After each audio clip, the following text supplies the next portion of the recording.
The Big Show. Oh, damn, it's 21 right now. Yikes. Yep. Hey, everybody, how's it going? Welcome back to my Hoot Crew. Today is the Pipebomb podcast. We're going to be doing wrestling news and updates. So tune in wherever you're from. Welcome in. And thank you for all those who watch back afterwards. We have a lot to talk about today, including the Royal Rumble, some AEW news, and some people who have requested releases, and people who have actually left the company. Welcome to my co-host Steve and Jace. I'm not sure where he is. He did stay up to watch Royal Rumble last night till 5 a.m. UK time. So he could still be sleeping. But Steve, how are you, dude?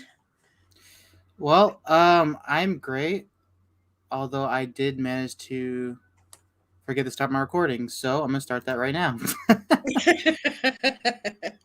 And what's up, guys? It's Steven here with the Pipebomb podcast, and we're with Vicky. We're ready to go. All right, I'm doing good. How are you doing, Vicky? Sorry about that. I blanked out. I forgot we're doing this. I blanked out, but here we go. So, we're going to be talking about, I guess, just the weekly news, and the results from the Rumble, which might be one of the worst Rumbles ever. We'll get to that though. Yeah. Anyway, go ahead and let's get it going.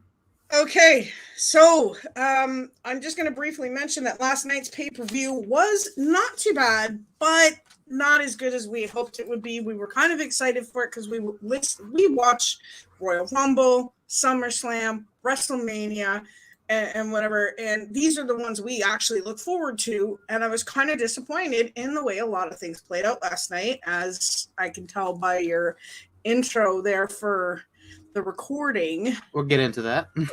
Yes. All right. So the first thing I'm going to talk about now, though, is Randy Orton. Now, a lot of people have been talking about all these records that Randy's been breaking. He's had countless titles and accomplishments. And the fact that, should he retire and everything else? He is 42 this April.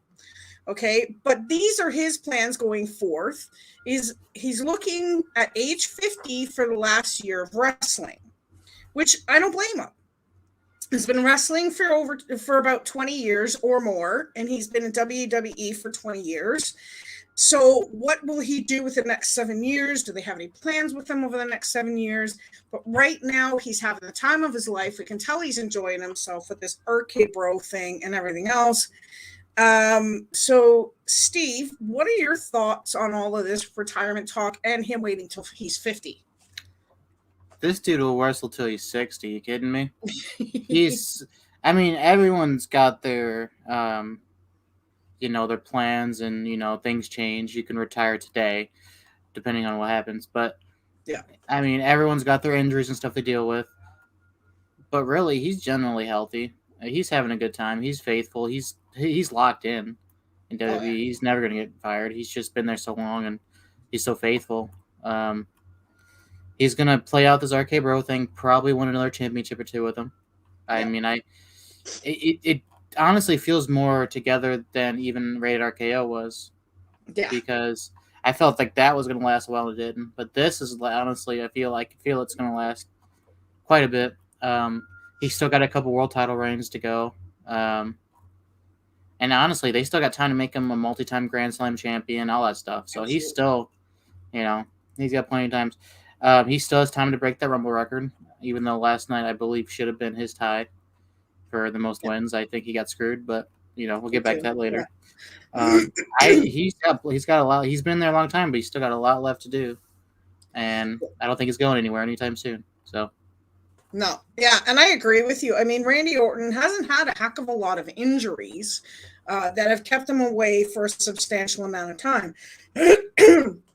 So the fact that, like you said, till he's 60, you got to look at Sting. The guy is 62 years old, and he just did something that could have killed him on one of the last wrestling shows we saw with his partner, Darby Allin. So, yep. To see this kind of stuff at his age, and Hulk Hogan went for a while, Ric Flair went for a very long time. So, we could, depending on Randy's health at 50, I think I think we should maybe check back in on it by then.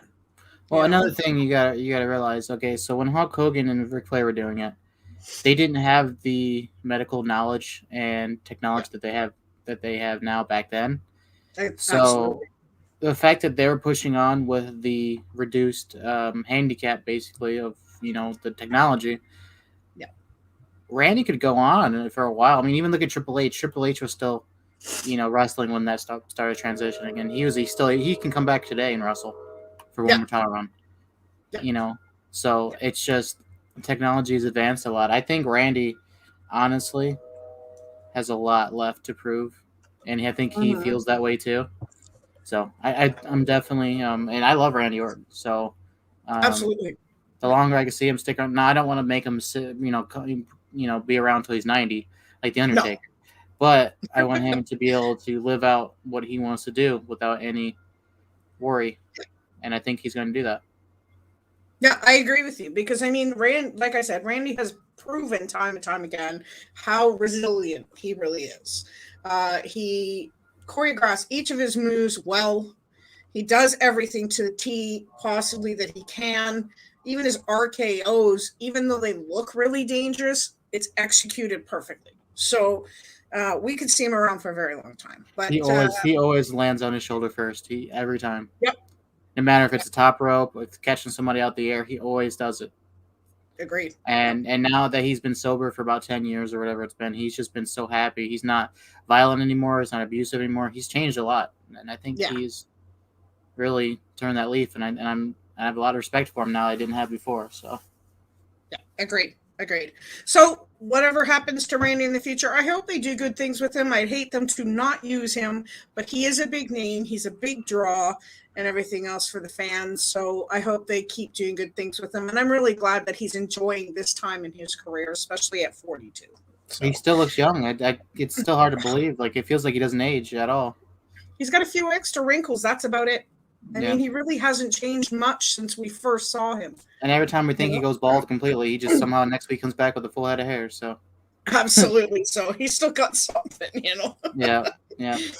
All right. So the next topic we're going to talk about is actually Finn Balor. And I've been kind of disappointed with the way WWE has been using Finn Balor. I love it when he comes out as the demon. But even as just Finn himself, Finn has done, he is done, or is he done, as a main event caliber superstar. Now, he is back with a purpose and a direction, or is he just being forgotten about? Will he be? I don't know, because he just came back again. He's been doing some stuff. He did some stuff with Roman Reigns, and now he's back again. Vince has no main event plans. Wow, if I could talk, that would be wonderful. You went super country. No main event. But he has no main event plans for Finn Balor right now. He wanted to go to NXT UK, but was denied. And Vince said, maybe in a couple of years you can go or whatever. He didn't want a main roster return either. But could he just be a jobber and turn into what Jeff Hardy did? This is what I'm worried about, because we've seen Finn and he comes out with such a huge presence when he does the whole thing, and everything else. He just has that presence that he could do big things, but they're not using him right. And that's just my thoughts. But Steve, what do you think about this? What I noticed is that he wasn't in the Rumble. Yeah. And I was disappointed in that too. Normally in the Rumble every year. Yeah. Minus his injury year. So I don't know what's going on with him, whether he just didn't want to be in it for personal reasons or what, or maybe they just didn't throw him in. Yeah. But the fact that he jobbed to Austin Theory recently, and then he jobbed Xavier Woods in the King of the Ring. I think, and no disrespect to Xavier Woods, or rather Austin Theory, because Xavier Woods been around a lot longer, but like, for Finn to take pins like that easily after just almost being Roman like a few months ago, I mean, that's just it's almost like Roman crushed his career. It almost feels like what John Cena used to do to people, where they'd be having a big push, he'd put them down, and then they would just be jobbers. And I'm worried that Finn's going that route. because he lost his title from injury, and like I feel like they punished him since for I that think so. almost. It almost It feels was, like however, a major injury, though. I do have to say that. it was, but it wasn't on him. No. It was more on Seth, I believe, than him, right? So, Yeah. and he still finished that match. I don't remember if it was Seth or Kevin Owens, but it wasn't on Ben for the injury. But they finished the match. He won the title, and then he had to relinquish it. So he still fought through it, even if it was a major injury. He didn't just have to sit there and whine and cry. He went through it and finished it. Yeah. So I don't like what they're doing with him. I think that they need to, because when they sent him back to NXT, I thought they were going to start doing something with him, building back up, and then that just kind of died down. It's kind of died down once Cross went up to the main roster for like 3 weeks, and then they released him. Vince just been gone, So I don't. Yeah. I don't know. We'll have to see in the coming months because he could just show up, anytime this week and just surprise us. So. Yeah. I was really praying for big things for Finn Balor because, like I said, Demon or Finn himself he just has such a commanding presence. I'm looking forward to the chamber to see if they give him a push in the chamber, because if they have the chamber match and Finn goes in and wins it, that'll change my whole perspective on it. But who knows? Exactly. But I mean, who knows what the future holds? And I mean, I don't want to sound like the WWE when they release their superstars, but best of luck on his future endeavors. You know what I mean? Like, I really wish the best for him, and I hope he does big things. Oh yeah. So sort of wrestling related, we're going to talk about AJ Lee, and Amy Garcia. Now, they have been working on a movie together. And they've been writing a film script for this movie for a long time. And they've worked together on countless projects. And if you don't know who Amy Garcia is from the show Lucifer. And she is one of the investigators and scientists that works on the show. She is really, really sweet, great big sweetheart, and they work well together. Now, this is their first major film script, and it's going to be called Blade of the 47 Ronin. Now, this is a sequel to the 47 Ronin that starred Keanu Reeves, but he won't be in the sequel because this is taking place 300 years after the first movie. It's said to be a Netflix original. It should be released sometime in 2022, but there's no actual release date.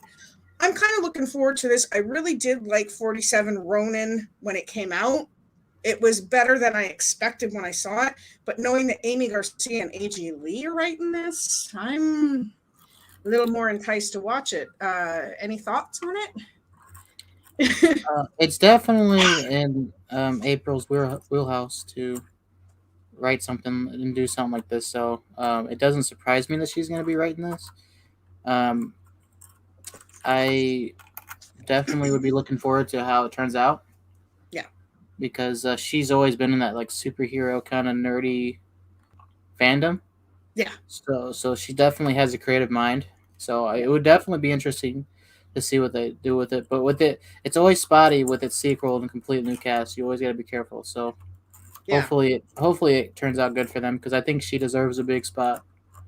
So she has been getting a lot bigger. She's released books since April's been out of WWE. She's released books, comics, a bunch of stuff. So to see her in like a screenplay where she's writing that's huge. So absolutely, yeah, I'm impressed. Oh yeah. Yeah. Hey Rach, how's it going? I'm good. Steve says he's good. So I hope you're doing well. I hope you got lots of sleep today. All right, but yeah, I mean, her work on the Wonder Woman comic books and stuff like that, and the new Wonder Woman movie that's supposed to be coming out, I'm really looking forward to seeing her artwork. Pardon me. All good, friend. All righty. So the next thing I'm going to talk about. Hey, how's it going, Kasha? It's good to see you. Thank you for popping in, dude. Okay, so Tony Khan is waiting for the right time to offer Jeff Hardy a deal. Jeff Hardy and Matt are reuniting to perform at Big Time Wrestling and, for an independent event in March. Jeff Hardy is not a free agent until March, so that's why this event is in March. But Tony Khan is waiting for the right legal time to talk to Jeff. But Jeff also turned down a WWE Hall of Fame induction. He's earned a spot in the Hall of Fame, but he is not ready for that status yet. But he has, now that he's left the WWE, has a new passion for wrestling. Like, it's been reignited for him. Right. So I'm really looking forward to seeing if they actually hire him in AEW, which I don't doubt that they will. But also, Cautious says Dan Housen was the best thing to happen to AEW lately, and then he said Jeff Housen. All right, but your thoughts on this whole Jeff Hardy thing? Well, every Saturday, Matt, since he's been released, Jeff Hardy, that is, Matt's been posting picture of Jeff, whether they're holding tag belts or Jeff's got the spinner belt from 06, and Matt's got the ECW, the ugly silver belt. Yeah, I don't like that belt. But the caption has been every Saturday until we're back together in the ring, or something close to that. Yeah. Or till we reunite in the ring, whatever. So Matt's already been full on confident that it's going to happen. He's talked about it on his live stream. He's been joking that they're going to be together, facing the Bucks again soon. Just kind of joking. But if you remember, their wish, Jeff's wish was if he had one last tag match, he wanted to be against the Bucks. Where are the Bucks at? Right. Yeah. So it wouldn't be like I would mark out when he showed up. If he did, I wouldn't be surprised. I wouldn't be like, holy crap, Jeff Hardy is here. Because Matt Hardy is there, right? So when you see one Hardy, you tend to find the other one, right? Yeah. So the other one's not far behind. Never. It's like the Dudleys back before they split up. So it's not. I mean, for a while, it has been like an Edge of Christian situation where they're always in the opposite shows. But I feel like this is different. I think Jeff's going to show up. And I don't think he's good because I don't think he's gonna just have one more match. I think he's gonna realize how great that locker room is that everyone's talking about, how good of an environment it is, how much people are gonna love him there and actually appreciate him there. Absolutely. And I think that he'll be there for quite some time. I think this rivalry with El Idolo kind of taking over the HFO. It's kind of out of nowhere, right? You notice that? Yeah. He's like, all of a sudden, Andrade is the leader of the HFO. Well, Matt leaves the HFO, leaves the Cassidy and Mark Quinn, and then joins up with Jeff, and then they feud. So I mean, come on, I mean that's storyline writes itself. Yeah, that's it. Yeah. So because Matt will be jealous that it'll be like when you're talking about the Rock and Roman. Matt will be jealous that the HFO like Andrade more than him, and so he'll get mad and he'll leave and hire Jeff. Now will it be heel Jeff and we'll get Willow back? I don't know. We'll have to see. If that happens, I mean, AEW's ratings are just going to keep. I mean, they're going to keep growing even if Jeff just shows up. They brings Willow back, and that's been heavily requested. And he was going to bring him back in WWE. He said he was going to, but he just didn't get to that point. I think they changed his plans and it pissed him off. So, I agree. If we get to see that Willow back again, that'll be even cooler. So So in my opinion, I think Jeff will be back. When they have if they do that tag team Casino Royale thing again at Revolution this year, which they usually do every year, I think the Joker will be Jeff Hardy joining Matt. I think that would be it. That'd be good. Yep. I would definitely love to see it. Yeah. And I agree with you wholeheartedly. Rach says she doesn't think Jeff's got it anymore. I think he does. I just think he had a lot of hatred towards the way they were treating him in WWE, the way they were jobbing him and just throwing him here, there, and everywhere. They booked him to look bad. That's all it was. So he half-assed it. And I think, to me, that's just my opinion. He half-assed his work and just said, well, this is where you're going to put me. This is the effort you're going to get. You want to put me in main event status? Then you'll get main event Jeff. Yeah. But I think it'd be a good thing for him and Matt to be back together, knowing the passion and the drive and just the the excitement of having the Hardys back together, the way they wrestle and high flying and everything else, I think that could reignite a lot of things. Yes, they're older, but you know what? I still think they have it. Because even if Jeff can't hang anymore, and maybe he can't, at least give him one little trial run just to have one more last tag match with against the Young Bucks, and then just retire. Just if he doesn't have it, then just let him have one more match with Matt. You know, that's what they're aiming for, I think. And if he looks freaking phenomenal, which I think he will, keep him around for a year or two before they both retire. That's all you gotta do. Because even Matt's up there. Even he's slowed down a lot too. I mean, it's not just Jeff. So. Yeah, and that's why he's leading the his group right now. So yeah. But yeah, I mean, I guess we have to wait till March and see. And when we know more, we'll let you guys know.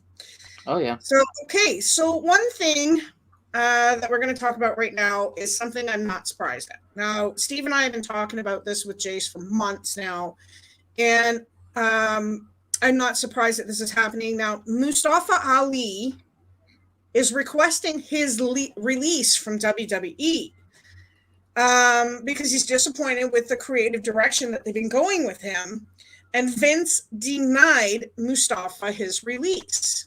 Now, Mustafa also said he did not want to be in the Royal Rumble, because I was kind of shocked he didn't show up yesterday. But in light of all of this news, I'm not shocked. I'm not impressed with the way WWE has been using him. He's an amazing wrestler. He's got a lot of talent. He's still young. And the only time they really use him a lot is when they're in India during Crown Jewel.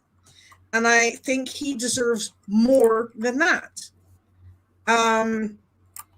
So what do you think, Steve? Well, you know, I follow social media on multiple platforms with WWE and in wrestling in general. And one thing that has been trending for a long time, within the last couple of weeks, and actually last month, I guess now, was hashtag Free Ali. Yeah. Because he's been requesting his release, but has been getting denied. But then they're not doing anything with him. So he's kind of just been stuck in this void where he can't work. Right. He's not getting paid because he can't work, but then he can't leave. So it's like a football player on the trade block, right? You know, you're not playing for your team because they're trying to trade you, but you can't leave because you're up for trade. Yeah.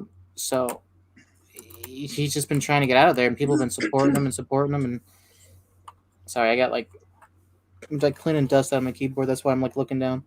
But yeah, I honestly think he deserves better. He's a really good talent. He's shown that over the years. It just we haven't really gotten to see it very much because of the booking. Yeah. And that's something that people need to realize too. And I know it's kind of like hard to understand. Is a lot of these superstars look like they're not that good because of how they're booked. Some superstars, because there's criteria that's met. Yep. In different promoters' eyes. If you're this, size, this weight, or you have this kind of set, you may have a lot of hope spots, look really good, but then ultimately you don't win. And then you just always fall short. That's where it's at with Mustafa Ali, where he's a shorter guy. He's really flippy. He's really freaking good athlete, but because he's a smaller guy, he's got a job out. Yeah. So that's where it's at. So I watched him in 205 Live. That disaster of a show. But he was great. He was great in that. And I just think that he just deserves way better. And whether they start doing something with him or if they just get rid of him, I don't know yet. But but the time will tell. Yeah, exactly. I think they should let him go. If he wants to go, they shouldn't hold him hostage. I think they should let him go. Agreed. I don't think they should. I realize that WWE is trying to hang on to really talented people because they don't want them going to any other company. But I mean, to hold on to a guy that's begging you to let him go, he needs to make money. He needs to feed his family. He does have a wife and daughter. So this needs to be, let him go. Let him do what he's going to do. He does have his no compete clause right now. So you know what? Let him go where he needs to go.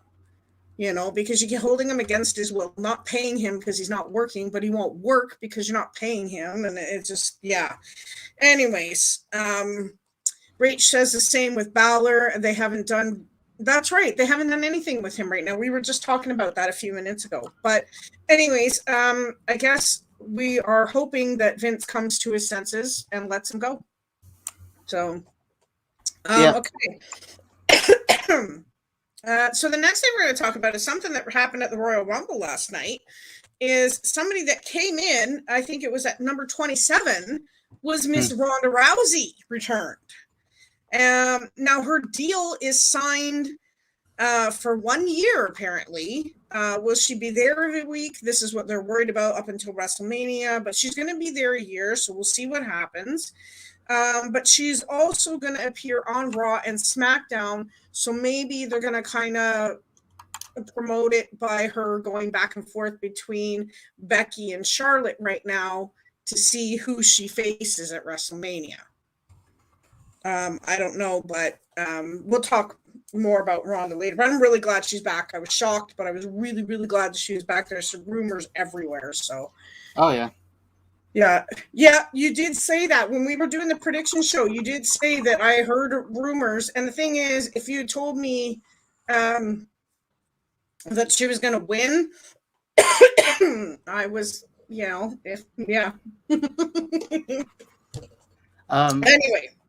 we're going to get to this next one. Go ahead and start the next topic. I'll be right back just for a second, but you can recap me what the question is. Absolutely. Okay, thank you. Okay.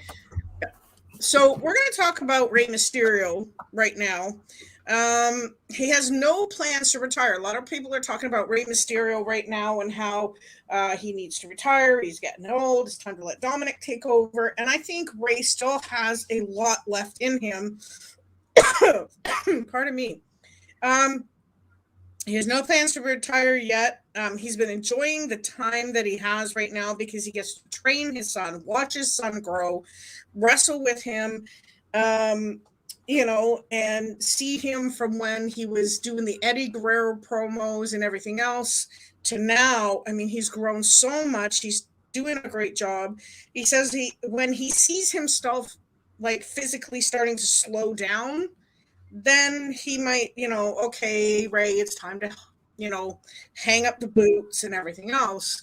So we'll be waiting till then. But I mean, I think for me, Rey still has a lot left in him. He's a little guy. And I mean, he's the David versus Goliath thing and stuff like that. And everything else. And yeah, I do agree with you, Rach. I don't think he needs to retire yet. And this is a thing, even when he starts to slow down, he can train the other wrestlers and stuff like that. That's right. And I mean, they got to keep him around. I mean, he's been a staple in WWE for a very long time. Even when he took that huge break in between, it definitely benefited him. And to come back with his son, I mean, we were looking back at a couple of the old photos of, when Eddie Guerrero, God rest his soul, when he was the whole custody battle thing and whatever, right?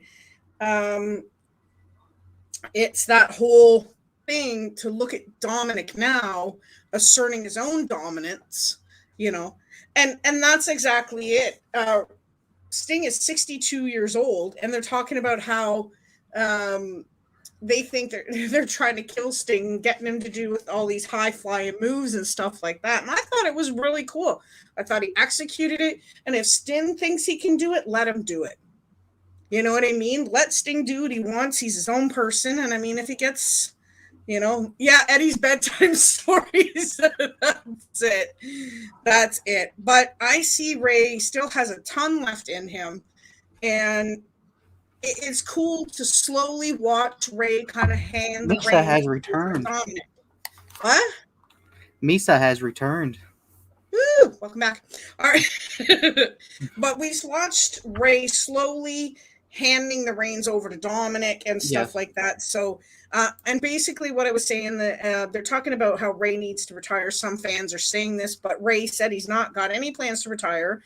He's having the time of his life training and watching Dominic grow, and says when he sees himself start to slow down, then he'll retire. Now, even Rach said she doesn't need to retire, but he can even train younger talent too, right?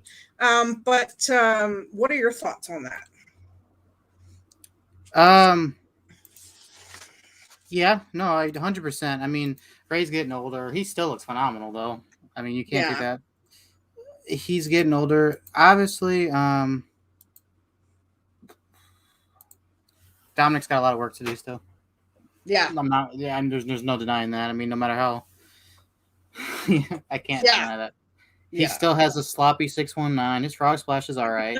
Still kind of stiff, but I mean, he's young. I mean, and he honestly, I feel like he was one of the superstars that only got brought in because of his family roots.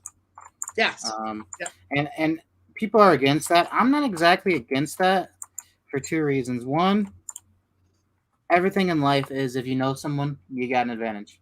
That's how it always is. But Yeah. two is if you know someone, their family, and they're wrestlers, and you want to be a wrestler, well, who can Mm-hmm. train you? How they get in? So they Yeah. introduce you to their trainers. They get a little bit more of a privileged advantage. Yeah. And Dominic's being trained constantly. He's gotten better. I mean, when he first came in, I was like, "Who is this kid? He couldn't even hit a Rana." Yeah. It looked like he would jump on somebody, and they would just flip out of nowhere. But Yeah. now he can hit moves fluently. He's got good moves. Still a lot of work to do. I think Ray wants to stick around until Dominic's at the level that he was Mm-hmm. when he won the world title back when Yeah. I think, beat Kali or somebody. Who did he beat? Was it Big Show for it? Maybe it was Big Show, but he beat somebody freaking Yeah. huge for it. I don't think it was Yeah. Kali. I think Ray beat Big Show. Yeah, because I Yeah. think Kali finally lost title to John Cena. Yeah. It was Because that's David when versus Goliath. Yeah. because that's when John Cena. Yeah, because Kali won his world title in that battle royal, and then John Cena beat him for it. Finally, that's what it was. But Ray was a world champ. The little guy. I was always, oh wow, this little guy did it. And I think now is Ray training him to be more like himself or like Eddie? I haven't really figured that out yet because he Yeah. But does do a lot of moves like Eddie does. yeah. I think what happens, I think Ray's training him to do both, and It could be. Yeah. where that's cool, that might not be a good thing because now Yeah. he might have to try to go one direction. When Ray leaves, he might get confused. Yeah. But now if Ray sticks around and trains and works people in the back, that's awesome. I think he'll do it. Yeah. I think that'll be huge because there's a lot. I mean, Ricochet, Yeah. Mustafa, if he ends up staying, depending on what happens. But the other flippy, cruiserweights that come in, who's the best flippy guy probably in history is Rey Mysterio. So Yeah. Rey Mysterio Jr. Get him in the back and let him start working. I'd be down for it. That'd be awesome. Yeah. That would be really good for the next generation of light heavyweights. So Absolutely. So my answer to that is yeah, I would love to see that. Yep. Stick around. I would too. And I mean, I was saying to Rach, she's got a lot left in him. Oh, 100%. Yeah, he And looks watching, so good. yeah, and watching Dominic grow from the Eddie Guerrero days to now, he's grown so much and Looks exactly the constantly same, be just around taller. that. Yeah. Yeah. He looks, I know the face still looks the same, but Exactly he the just same, grew but he just in grew. height. Yeah. Yeah. Yeah, and he did take out Happy Corbin yesterday, so that was awesome. Yeah, that broke His my heart. first accomplishment, right? So that broke my heart. Yeah, yeah, right. My guy, you know, Happy's my guy. No, ooh, what was that? Oh, something on the back of my chair. Sorry. Oops, someone farted. Who was Nope. that? It was you. No. No. Who was that? But yeah, I really can't wait to see what the future holds for the both of them because yeah, Dominic is going to do great things, I think, especially with Ray as a father. Okay, now normally I start off with these, but this one I kind of saved because it's kind of sad. But Vince McMahon's mother, Vicky Askew, passed away on January 20th at 101 years old from natural causes at her home in Woodlands, Texas. Our condolences go out to the McMahon family. Maybe that's why Shane was there last night. I don't know. We'll get more into that later. But to the McMahon family, you have our thoughts and prayers to family and friends. So, yeah. So, and I just I had no idea he still had a parent alive. I had no idea. I did. He lost his dad quite a while ago, but I didn't even know his mom was still alive either. Well, I So it took figured me a because he was a while. lot older himself, I figured he was the older generation. But Yeah, he's I guess almost 80. he is now. But I thought Mhm. he was already the oldest generation in the McMahon family. But Yeah. apparently, I did. Yeah, he wasn't. That's phenomenal. 101 years old. When if you get even getting north of 90 is impressive anymore. So the Yeah. fact that she got north of 100 is bravo Yeah. on that. Yeah. And she was well taken care of by Vince. He was always there for Oh her yeah, and stuff like that. she So, got to see her, and I think that and being proud of her son over the yeah. years probably kept her alive longer. Yeah. I think that's a real thing, and I think that's what happened there. I mean, watching him become this huge success. Um, yeah, it was a great thing. Yeah, very Yeah, great 'cause thing. when you inherit a company from a parent, Yeah, 9 times out of 10 you completely bombshell, and the company's gone in 10 years. but look what he's done with it. This dude took what McMahon Senior did and completely elevated it. Blew And it. I know how we talk about him now, Yeah. but for what it was growing up, at least for me, the wrestling was like the coolest part of my week. Like, Well, no, I agree with you. And I don't mean to cut you off. I just really have to say this. I do agree yeah, with you wholeheartedly.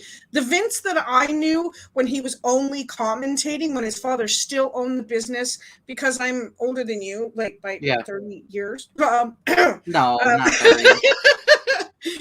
But anyways, to seeing what he's grown the business into, and yes, okay, it's lacking right now and everything else, but Vince is also almost 80 years old, and Yeah, there was definitely a chain of command that needed to be changed in the last 10 or so years. He did what he could to keep the company going. And you got to yeah. think, there was over 44,000 fans there yesterday. And maybe, yes, a lot of them fillers, but he has done phenomenal things with a business that no one ever thought was a sport, and is now this huge sport on sport networks, on Fox, on, you know what I mean? So, You can let's just say this way: it's so big that even if you never watched a lick of WWE in your life, yeah. you know about Stone Cold Steve Austin. You Yeah. know who Stone Cold is. You know who, Oh, I'm a Batista bomb somebody. You've just heard of it. Yeah. You know The Rock. Because he's a movie star. You know Batista. So I mean, it's just that big that even though you might not have ever watched it, you've heard about it on something somewhere.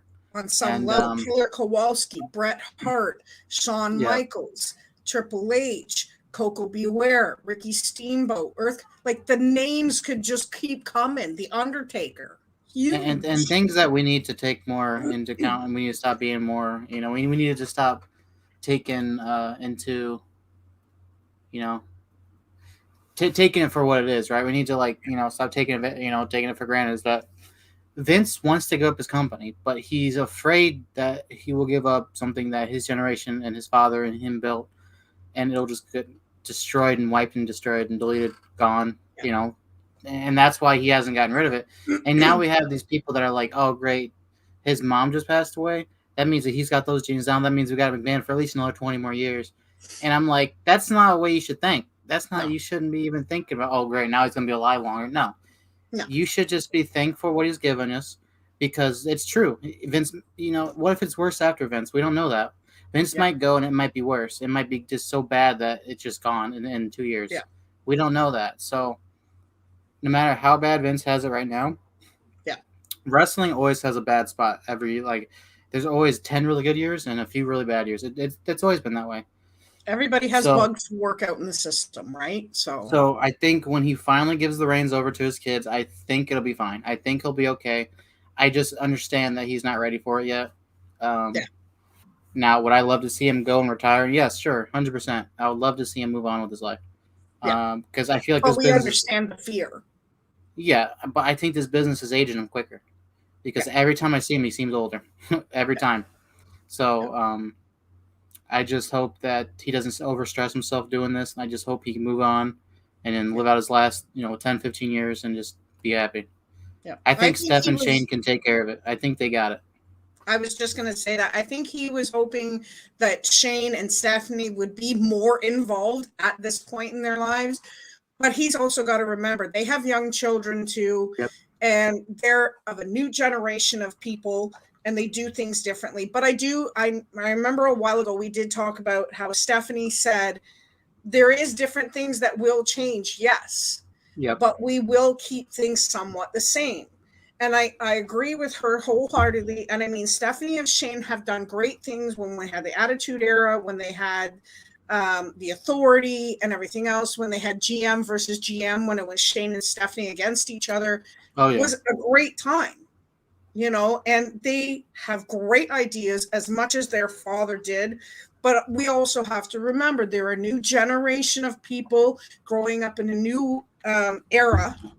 So things have got to change, you know, in that sense. But anyways, like I said, we wish all the best to the McMahon family, to Vince on the loss of his mother. And, you know, it's never easy losing anybody, especially a mother, right?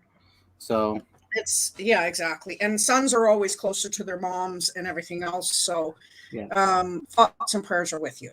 So anywho, okay. So Vince McMahon and WrestleMania. I love hearing him say that. That's the one thing I want to hear him say. WrestleMania, that whole thing. Yeah, I can't do it. So. Welcome to WrestleMania. Exactly. It's the best. Vinnie Mac. They need to have that on pre-record to have that every year. Okay, but the next thing we're going to talk about too is Sami Zayn. Now, we were talking about Sami Zayn. Now, he wanted to have a match with Jeff Hardy before Jeff left and everything else, but unfortunately, we know that that can no longer happen right now. But Sami also said when his contract was coming up for renewal and everything else, he never had any plans on going to AEW. He never wanted to go. He wanted to stick with AEW. With WWE. With WWE. Yep. And Kevin Owens also stayed with WWE because it was a great offer and it was the right thing to do for his family. And both of their contracts will probably end sometime in early 2025. So, Sami was in the Rumble last night. Yes, he was eliminated, but it was, you know, Sami is happy with the way things are going in his career right now. So if he's happy with what he's doing right now, then I have no complaints in how he's being used or anything like that in the WWE. But what are your thoughts on the fact that, on all of that? Anyways. He's happy. So yeah, I don't have any thoughts. I'm happy for him. If he thinks that this character is his best, whether I agree or strongly disagree about it, I don't have an opinion on it. If he's enjoying it, just keep on going. I mean, heck, I mean, I don't think it's the right thing for him, but like if he's happy, then you know his life's good. There's no reason to change. So, go for it, bud. I'm supporting you no matter what. That's all.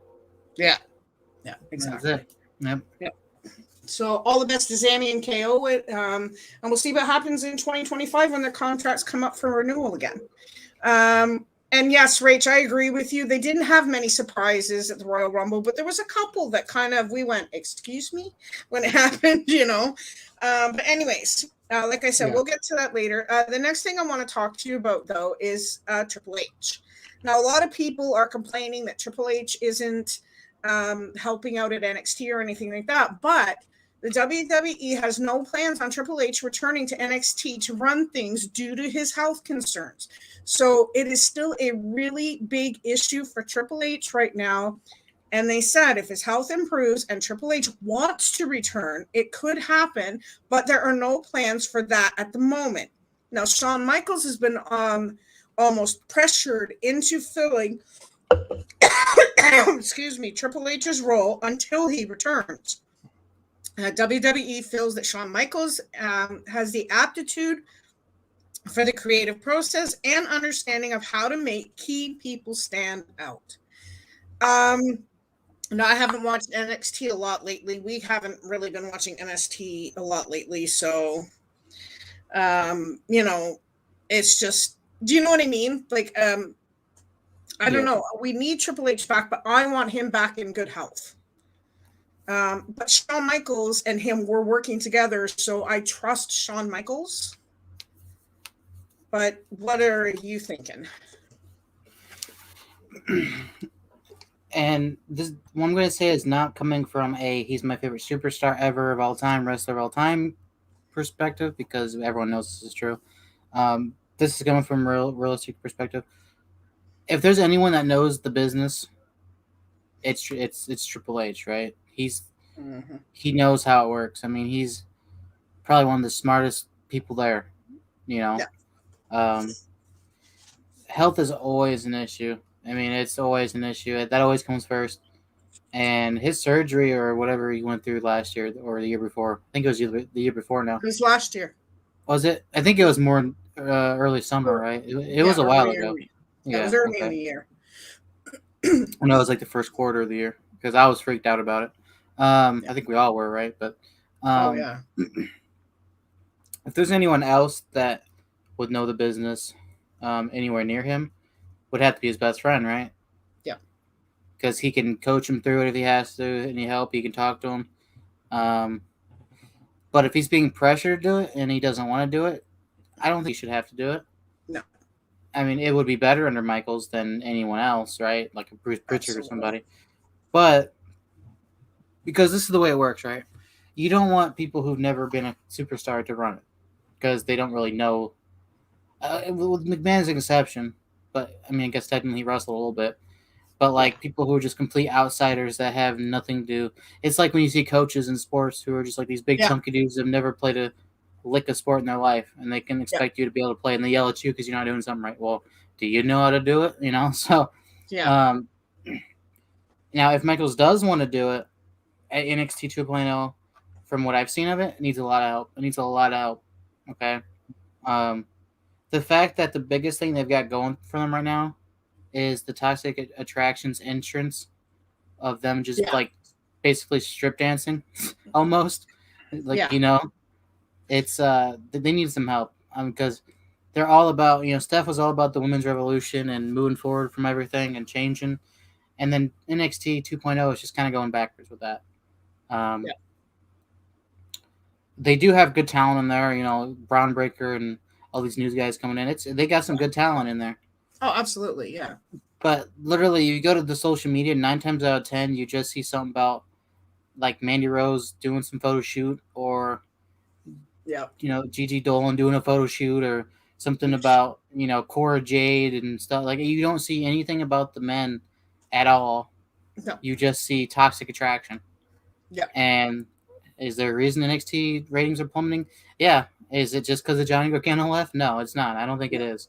I There's a lot honestly more think to it than that. I think it's just the fact there's no direction, Yeah. because Mandy Rose isn't even that great of a wrestler. No. Um, JC Jane or whatever her name is, and Gigi are much better. But Mm-hmm. the fact that Mandy is like the main champ for the female, the women's champ, don't make sense to me, Yeah, because I she's hear just you. really not. And you see these people, these nobodies coming in. Not all nobodies, but there's a bunch of nobodies coming in who are getting shine. They're shining more than the people that are already there and talented.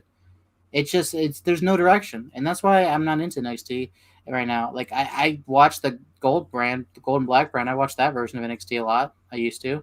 Yeah. Would I never missed the War Games. No. Even with NXT 2.0, I'm not going to miss the War Games, but No. because that's like the Rumble to me. It's just such a unique match. You want to watch it, but Agreed. Yeah. it's just, I know I'm carrying on, but there's just no direction, and that's why I No, have a I hard agree. time.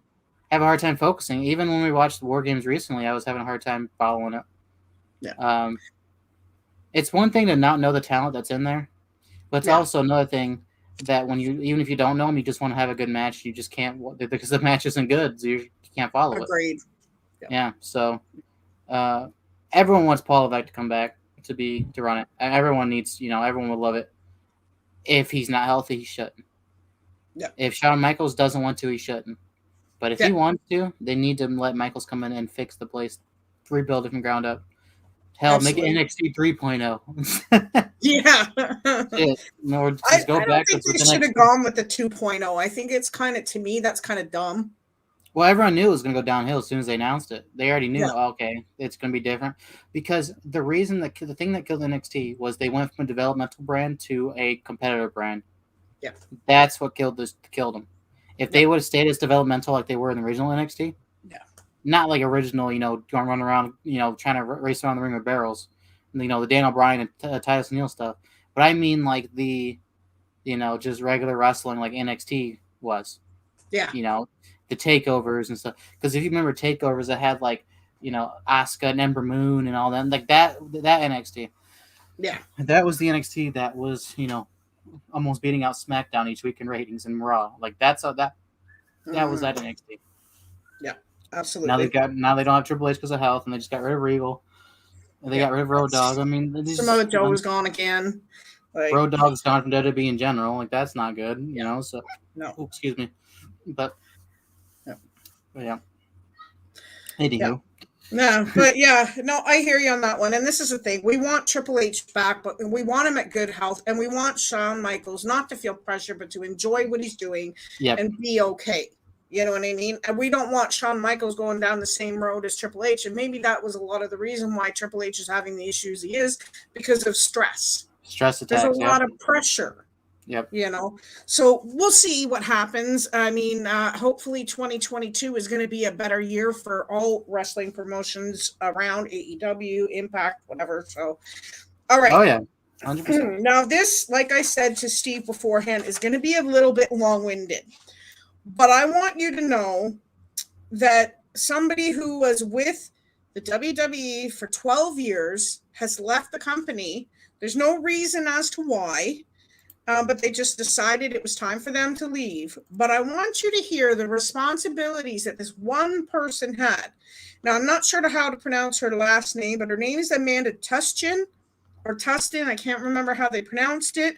But this is what she had to do. Now, she was the administrative assistant or network executive for WWE, okay? And for anybody that would have to do with the amount that this person had to do, they needed help and they needed an assistant for the assistant. That's just my opinion, okay?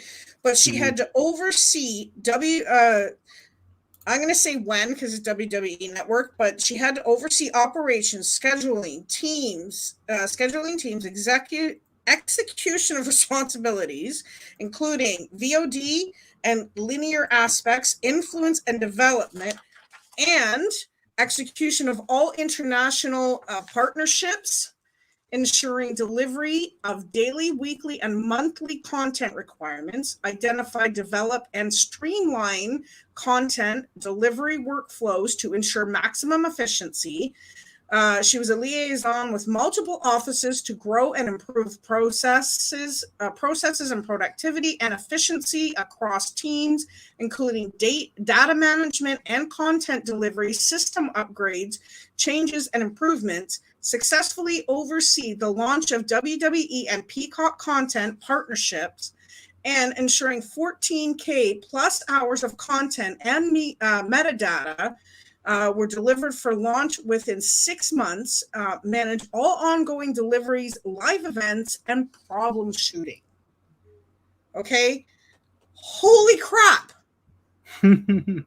Like any person that had to deal with that amount of stuff needs another assistant. You know what I mean? That is a lot of work. I don't even remember 3/4 of what you said. I know. It was so much. And to see one person having to deal with it, she's obviously a bloody genius to deal with that. But wow. Obviously, one of the most stressed people in the world, too. I mean, she had to be. Yeah. Like, I realize Vince is up there and all he has to do is sign things and make deals and whatever. But this person's got to go to multiple companies and do all of this stuff. He does have to sit and do segments to Austin Theory, though. So that is kind of rough. But that's tough. Yeah. McMahon, how can I kiss your ass today, sir? Whose ass do I have to kiss with a selfie today, sir? Yeah. And that's it. And but she has left the company after 12 years of being there. And I kind of 12 don't years of blame her. that. Wow. Yeah. Yeah. I had to mention it because She she's better been a have made good staple money, around there. though, for doing all Oh, I that. guaranteed she would have had to make good money for all of that responsibility. She would have had to leave a lot sooner if she didn't. Yeah. But I mean, I bless her for all the work she did for WWE over the last 12 Oh years. yeah, no, I have a lot of You respect know? for her. She brought us a lot of stuff. Then, if that's the case, Yeah, absolutely. Yeah, it just blew me away. And that's did why I she had to draw attention to it. Like, this is what half the staff, did because she they're leave? now short staffed. Here's the question: did she leave before the Rumble? I'm assuming so. That's why the sign caught fire, because she wasn't there to be able to check it out. You know, that That's was her right. job. That's it. That's right. Whoever they hired is slacking. Yeah, and in case you That's guys didn't wild. know, at the Royal Rumble, the WrestleMania sign did catch fire. I sent Steve a little video of it to show the back end That's of it. crazy. Yeah. Actually did catch fire due to fireworks. Yeah, they had to evacuate. It was during the Becky Lynch match. Yeah, at the very With beginning. Dewdrop. Oh, What no, happened? was it? It was because what happened was it was the pyro from when Rousey won the Rumble. Mm-hmm. It was that pyro. So Yeah. it was, she pointed at the sign and literally set the sign on fire because of the pyro. Yeah. And what happened was it one spark of it caught into the back of the sign, and so no one really noticed at first. And then during that match, it was actually spreading. That's why if you go back and watch during the Becky Lynch match, everyone's kind of like going nuts, cheering, and like look into their left, which would be our right and hard cam. That's when the sign was on fire. And they were moving the sign, they were lowering it, and evacuating the section during that sign. And Becky Lynch actually tweeted, "I'm so hot, I set the WrestleMania sign on fire." Is what she said. Yep. I love Becky. Yep. Well, I'm just glad everybody is okay and they managed to get the section Thing is, under this isn't the first time. Just a couple of years ago, if you remember when they were in New Orleans, one of the for WrestleMania, one of the things that was holding up. I don't know what it was holding up, but it was holding up something. It was like a wire got caught, and that got set on fire. And there was sparks flying everywhere, and that was at the end of the show, fortunately, so everyone was leaving. But there's literally just sparks flying everywhere. I'm like, good God, people. Well, the first WrestleMania after COVID, wasn't it somebody tripped over wires and ended the broadcast on them? So... Yes, that did happen. Yeah. Hey, Jace, yeah, you know what? I kind of figured you'd be a little bit tired because you were up till 5 a.m. watching the WrestleMania, but if you want to pop on, Royal Rumble. Royal Rumble. We're talking WrestleMania right now. That's why I got it. But we're if you want to sign on fire. We still got a couple things to talk about. So, and we're going to talk about WrestleMania and the matches and stuff. If you want to pop on, totally up to you. Okay, sounds good. Sounds good to me. All right. And while we're waiting for Jace to pop in, which is our other co-host, Not Suitable for Mom is his channel. We're going to start talking about Lita. Now, Lita wants to have a match with Becky Lynch. Now, we know she showed up at the Royal Rumble last night, and it was already predetermined that she was going to be there. And she wouldn't mind getting the better of Charlotte Flair, is what she said. Now, could she be around a lot more? Could she be signed to a contract to be there for, a few more matches? And she feels that their journeys, her and Becky's getting into wrestling, are similar, and she would love to see what could come of it. Now, is this WWE pushing Lita to bring back a legend and everything else? Because she is a Hall of Famer, right? So, like, what do you think? What do you think they could do with it? And hello, Jace. Welcome. Sorry about that. No worries. But Steve, we'll go to you first. I don't know if you heard what I was saying, Jace, but we were talking about Lita wanting to wrestle with Becky and Charlotte, and seeing what would come of her wrestling with Becky and whatever. But could this mean she's coming back on a more permanent basis, or is this just a teaser? So, Steve, we'll go to you first. Well, I remember Lita mentioning that she had a tweet saying that, or she actually said on the mic, she's like, I could have one more run in me. think she has one more run in her. And you know what? That's what I was waiting for the Rumble. One of the reasons is because I wanted to see how she would look. And I mean, she didn't look bad, but she definitely. It felt like kind of like how when Kurt Angle came back for a little bit with the Shield, he A looked little really rusty. slow. She looked really slow too. I mean, even CM Punk looked slow, but he's obviously, not anymore. But so that's why I'm not going to try to completely dismiss her. Because I mean, if this is her first time, actually competing, not training for a while.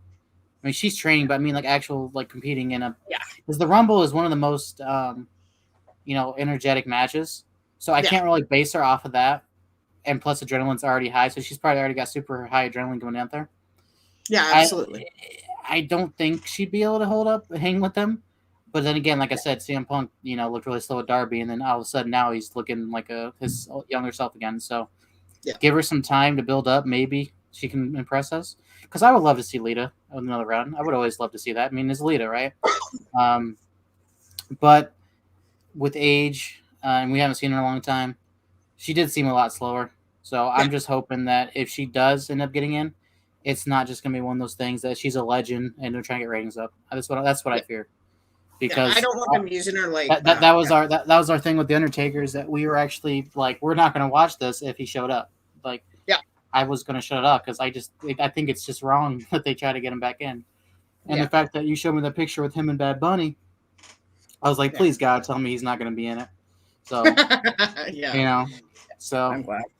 Well, and that's the thing. Lita did look a little rusty, and I'm not sure if Jason will agree, but she did look a little rusty. She hasn't been in the ring in quite some time. I'm not going to base her off the Rumble, though, because of the way the match is, right? It wasn't a singles match that she looked like she was getting carried around. So but Jace, glad to have you tonight. We weren't sure if you were going to come because we knew you were up pretty late watching it. Oh yeah. But what are your thoughts?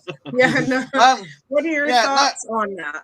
I think she put on a reasonable show. I mean, the thing is, as you say, the Rumble, there's so much going on. Yeah. Right, and everyone's got to sort of time their spots, etc., etc. Yep. You imagine. I don't know how well they arrange things beforehand.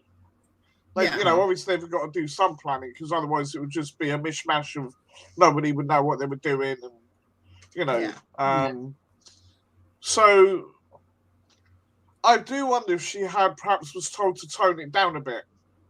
Maybe maybe not just because of the match itself, but for her own well-being, because they didn't want her to go too much too quick. Yeah. She wasn't there for a while. So well, exactly. I mean, she put on a good show, and she definitely how long was she in there? Half an hour? Yeah, it was around 29, 30 minutes, yeah. It was around there. So, for someone who hasn't wrestled for a long time, I think she put on a good effort. Absolutely. Was she a bit ring rusty? Maybe. Yeah. Right, and you've got to remember, I mean, for argument's sake, people like Ray can't do a lot of the moves that he used to do when he was younger because of his knees and everything. Yeah. Right. And he has changed his arsenal of moves, if you will, to an extent. I mean, even AJ, to a certain extent, he's added, phenomenal forearm. He never used to do that. It was like since he's come to WWE. He was a flippy guy in TNA, yeah. Yeah, he was more, you knew him for the Pele kick and the Styles Clash mainly, right? Yeah. So I'm wondering if maybe that's the thing we're going to see with Lita. She says, yes, I have one more run, but I'm not going to be quite the same as I was. You're going to see something different. Yeah. And I don't want her to tarnish what she's accomplished, but at the same time, if she wants to do it, no one should be allowed to stop her. Absolutely. It'll be her choice, She's got the opportunity. Let's give it a go. She's only in there for 6 months. She's there for 6 months, right? Agreed. Because she might get to it and say, look, this isn't for me. It's not working. Let's bow out. And I don't think she ever had a proper farewell, did she? Not really. So, it'd be nice to let her do that at least. To me, she just kind of disappeared. I think it was an injury, and then she just never came back. I think that's what happened. Yeah. So, it'd be nice if she can at least say that, yeah, I could have kept going if things had gone the way that I wanted them to. Well, if you remember, not to try to cut you off, but when she was around and around the time her tenure ended was when like WWE got really bad about like the women, the bra and panties and the the women, the strip matches and all that stuff. So people kind of forget about Lita a sense of what she was trying to accomplish because of that. Yeah, so well, she was part of it. She was one of the pioneers really for the early women's revolution. Yeah. All right, Trish did they both of them did some sort of like rather should we say naughty bits in there, right? All because they're women, right? With the rated R superstar business and all that lot. Right? Center of the ring, yes. Exactly. But they sort of rose above that, and did more. And I think Lee wants to say is basically saying, look, this is what I wanted the women's wrestling to be like when I was around. It didn't happen. Now that it has, I want to be a part of it, which I think is fair enough. Yeah. So give her a chance, see what happens. If she strikes me as an intelligent woman, right? And she knows her limits. She'll be able to tell or test her body, right, of what she can and can't do. And if it doesn't work, she'll know. Mm-hmm. And she'll say, like, right, I'm going to bow out gracefully. That's it. Yeah. Oh, we'll see what happens. Give her a chance. Give her a chance to see. Yep. And I mean, I think she could do great things with Becky Lynch and a Charlotte Flair. She could teach them a thing or two if they go about it the right way, Not only that, but if there are any issues with Lita's ability, the two of those can carry her. Yep. And then still make her look good. Yeah. Absolutely. So, Yeah. Well, we'll see what happens. I mean, we'll have to wait for a couple of weeks to see if we hear anything between now and then and whatever. Yeah. But definitely. It would be something to see. Okay, so the next thing I'm really ticked about and kind of disappointed. And I'm sure that both of you will be probably about the same. Brian Kendrick is still waiting to be released from the WWE. He was supposed to go to be back on NXT in December, but it never happened. He requested his release at least 6 weeks ago and has not been granted. He was working as a producer on NXT and 205 Live, but he has not attended any tapings in Orlando in quite some time.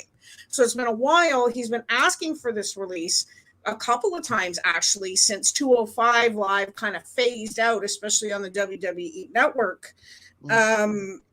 So I'm really kind of ticked off. I mean, this is Mustafa Ali is one, and now Brian Kendrick is another. They're asking for the releases from the company. They're asking you not to pay them, but they're not getting paid because they're not working, and they're not working because you're refusing to do anything with them and everything else. So this is what ticks me off. And I'm sure any wrestling promotion does the same thing sometimes. But the way WWE hangs on to these guys because they don't want any other promotion to get them, but they're not doing anything with them. And these guys have families to provide for. They have, lives to live, rent to pay, phones to pay for. They have families. And for them to hang on to these guys and do nothing with them, it just makes me upset. But Jace, we'll go to you first. What are your thoughts on this? Yeah, if they're not getting paid, right, and they're not getting used, that's disgusting. Mm-hmm. Like you said, they've got bills to pay, they've got families, same as everybody else. How are they putting the food on the table? How are they paying their rent, etc.? Yeah. If the WWE are paying them, right, it's still not right. But I don't agree with it, but I kind of get it. Right, but but not to pay them as well. Yeah, and they're not getting paid because they're not getting used through no fault of their own. Then that's disgusting. Yeah, right. And I would have said there was some legal clause in there, some proceeding they could go through. I know they don't have a union or anything, right? But it's like, it's like, I don't know, someone working at Costco, so they're told to sit in the office and do nothing, right? Absolutely. And they don't get paid for it through no fault of their own, right? It's ridiculous. Yeah. I know, and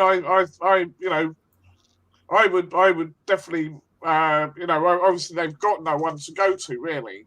Yeah. Because Vince is the top bloke, right? And if Vince isn't doing anything about it, then, there's not an awful lot they can do. Yeah.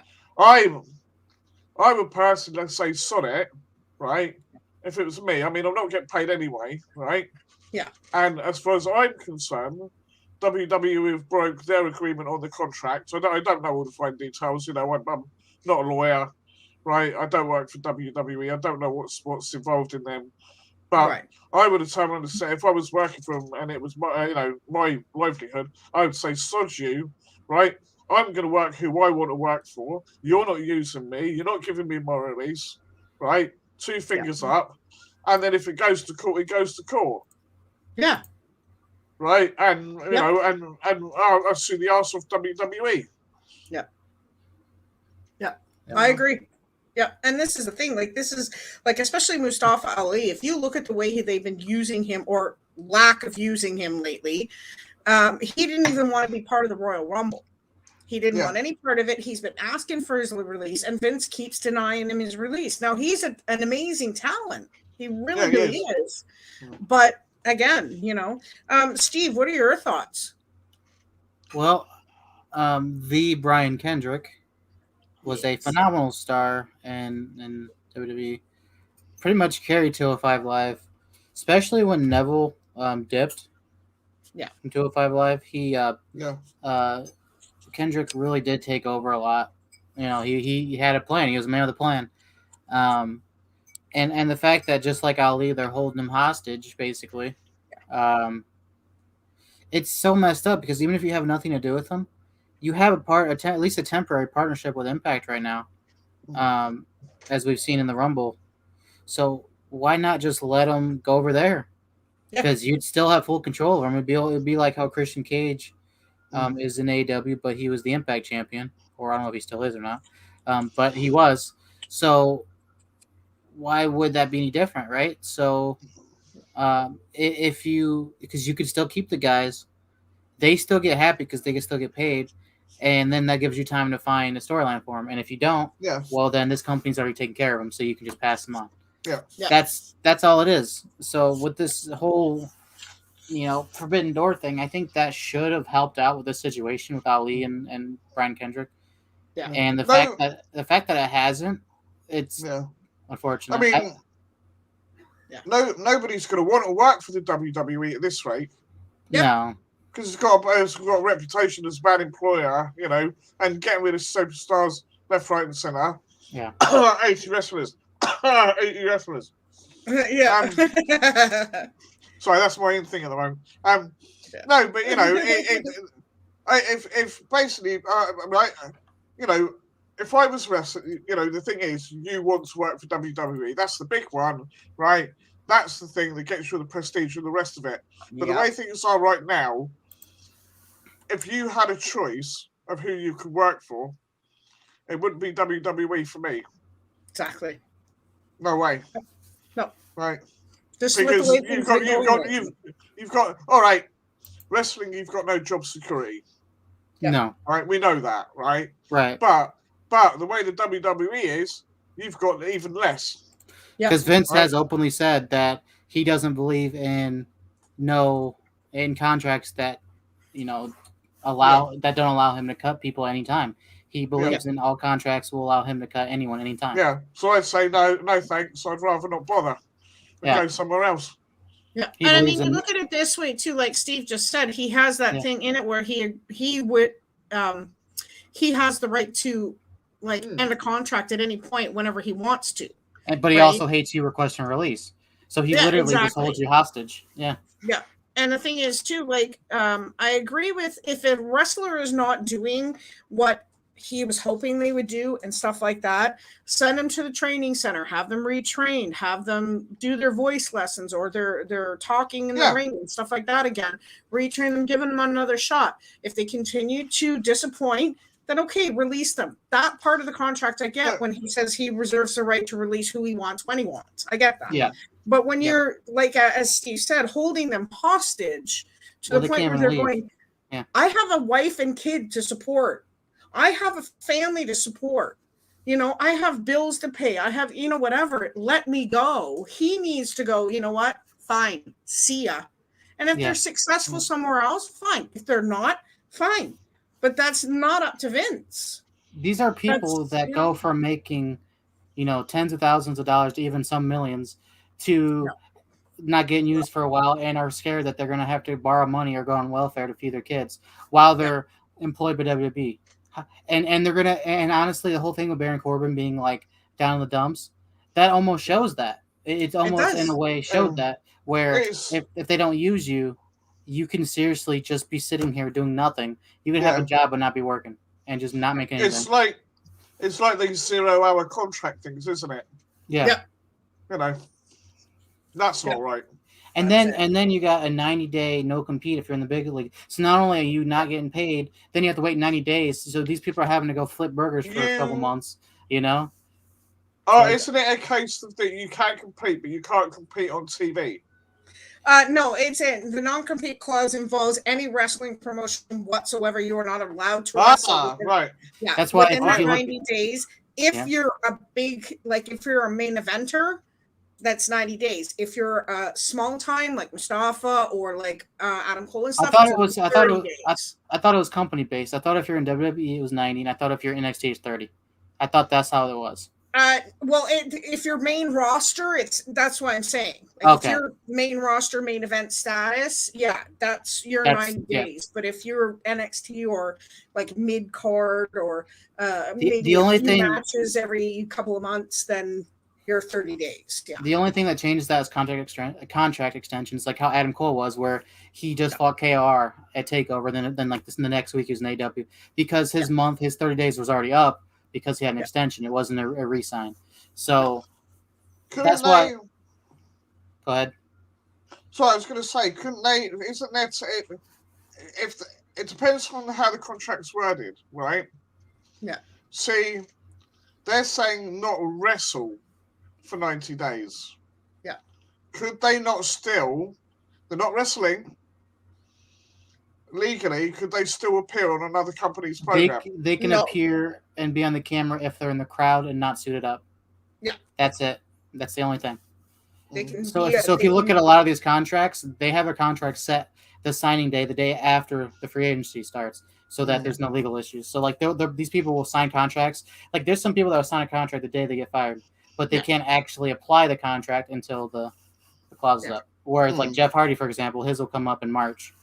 Yeah. So he might already be signed. We don't know to AEW, but we won't know it until March. So because his no compete clause ends in March, right? The only exception of that was when they messed up on Aleister Black because they never changed. They never updated his. Yeah. So he was the main roster, but he still only had 30 days. They never updated it for some reason. He slipped through the cracks. So that was huge for AEW when he came in when he did. So okay. So, well, I mean, I hope that they do something because Brian Kendrick is an amazing guy. He's a great producer and everything else, and he was a great wrestler and everything else. So I hope, that, especially for him and Mustafa at this point, let them go. If you do the sliced bread number 2, I'm your fan. Yeah. I'm telling you that. That movie's awesome. All right, so Steve is going to help me out here. We got a couple of things to talk about in AEW, a couple big things that have happened, and I'm sure the wheels are turning in his head, but the first thing we're going to talk about is Jon Moxley's return. Now, he returned this week. It blew me away. It was such a great welcome by the fans. I am really glad that he is in a position in his life where he feels like he can come back to wrestling. He's got the full support of his wife, Tony Khan, and everybody at AEW. So, Steve, I'm going to let you address that, and then we'll get Jason's take on it. Okay. All right, so Moxley came back Dynamite this last Wednesday. He came up. Obviously, he's going to start the show. And people were upset because they're like, "Oh, he should have just been surprised where he came." I'm like, no, they did the exact right thing announcing it, because not only do people get to make their signs, they got to tune in, be ready, they got to show up. So sold the building out. So it was smart that they announced it early, because it would have been horrible. Because they would have been saying the same thing. Oh, they should have just done it early. They should have announced it early, because the attendance would have been a lot worse. So he shows up, comes out first. Obviously, how couldn't you open the show with him? Comes out, crowd goes nuts when Wild Thing hits. More than usual. It almost felt like CM Punk's debut when Moxley came. It wasn't as big of an arena, so it didn't feel as loud, but it was definitely would have been. He comes out, gets heckled by a dude, getting mad at him because he's a drunk and calling him all this stuff and all that. And he gets the company fined a little bit. I don't know if they got fined. I'm sure they did, because he told the guy to go F off, go F himself or whatever. They didn't, because they're not scripted, so they weren't expecting that. So he F-bombed on live TV. That was great. Shot this amazing promo how he's ready to rock, he's ready to come back, ready to roll, and he's about to burn the place down. He's about to tear it up. So he's all about it. Gets in a little bit of a feud with Bowens, I think it was, and Garcia, just weird random people.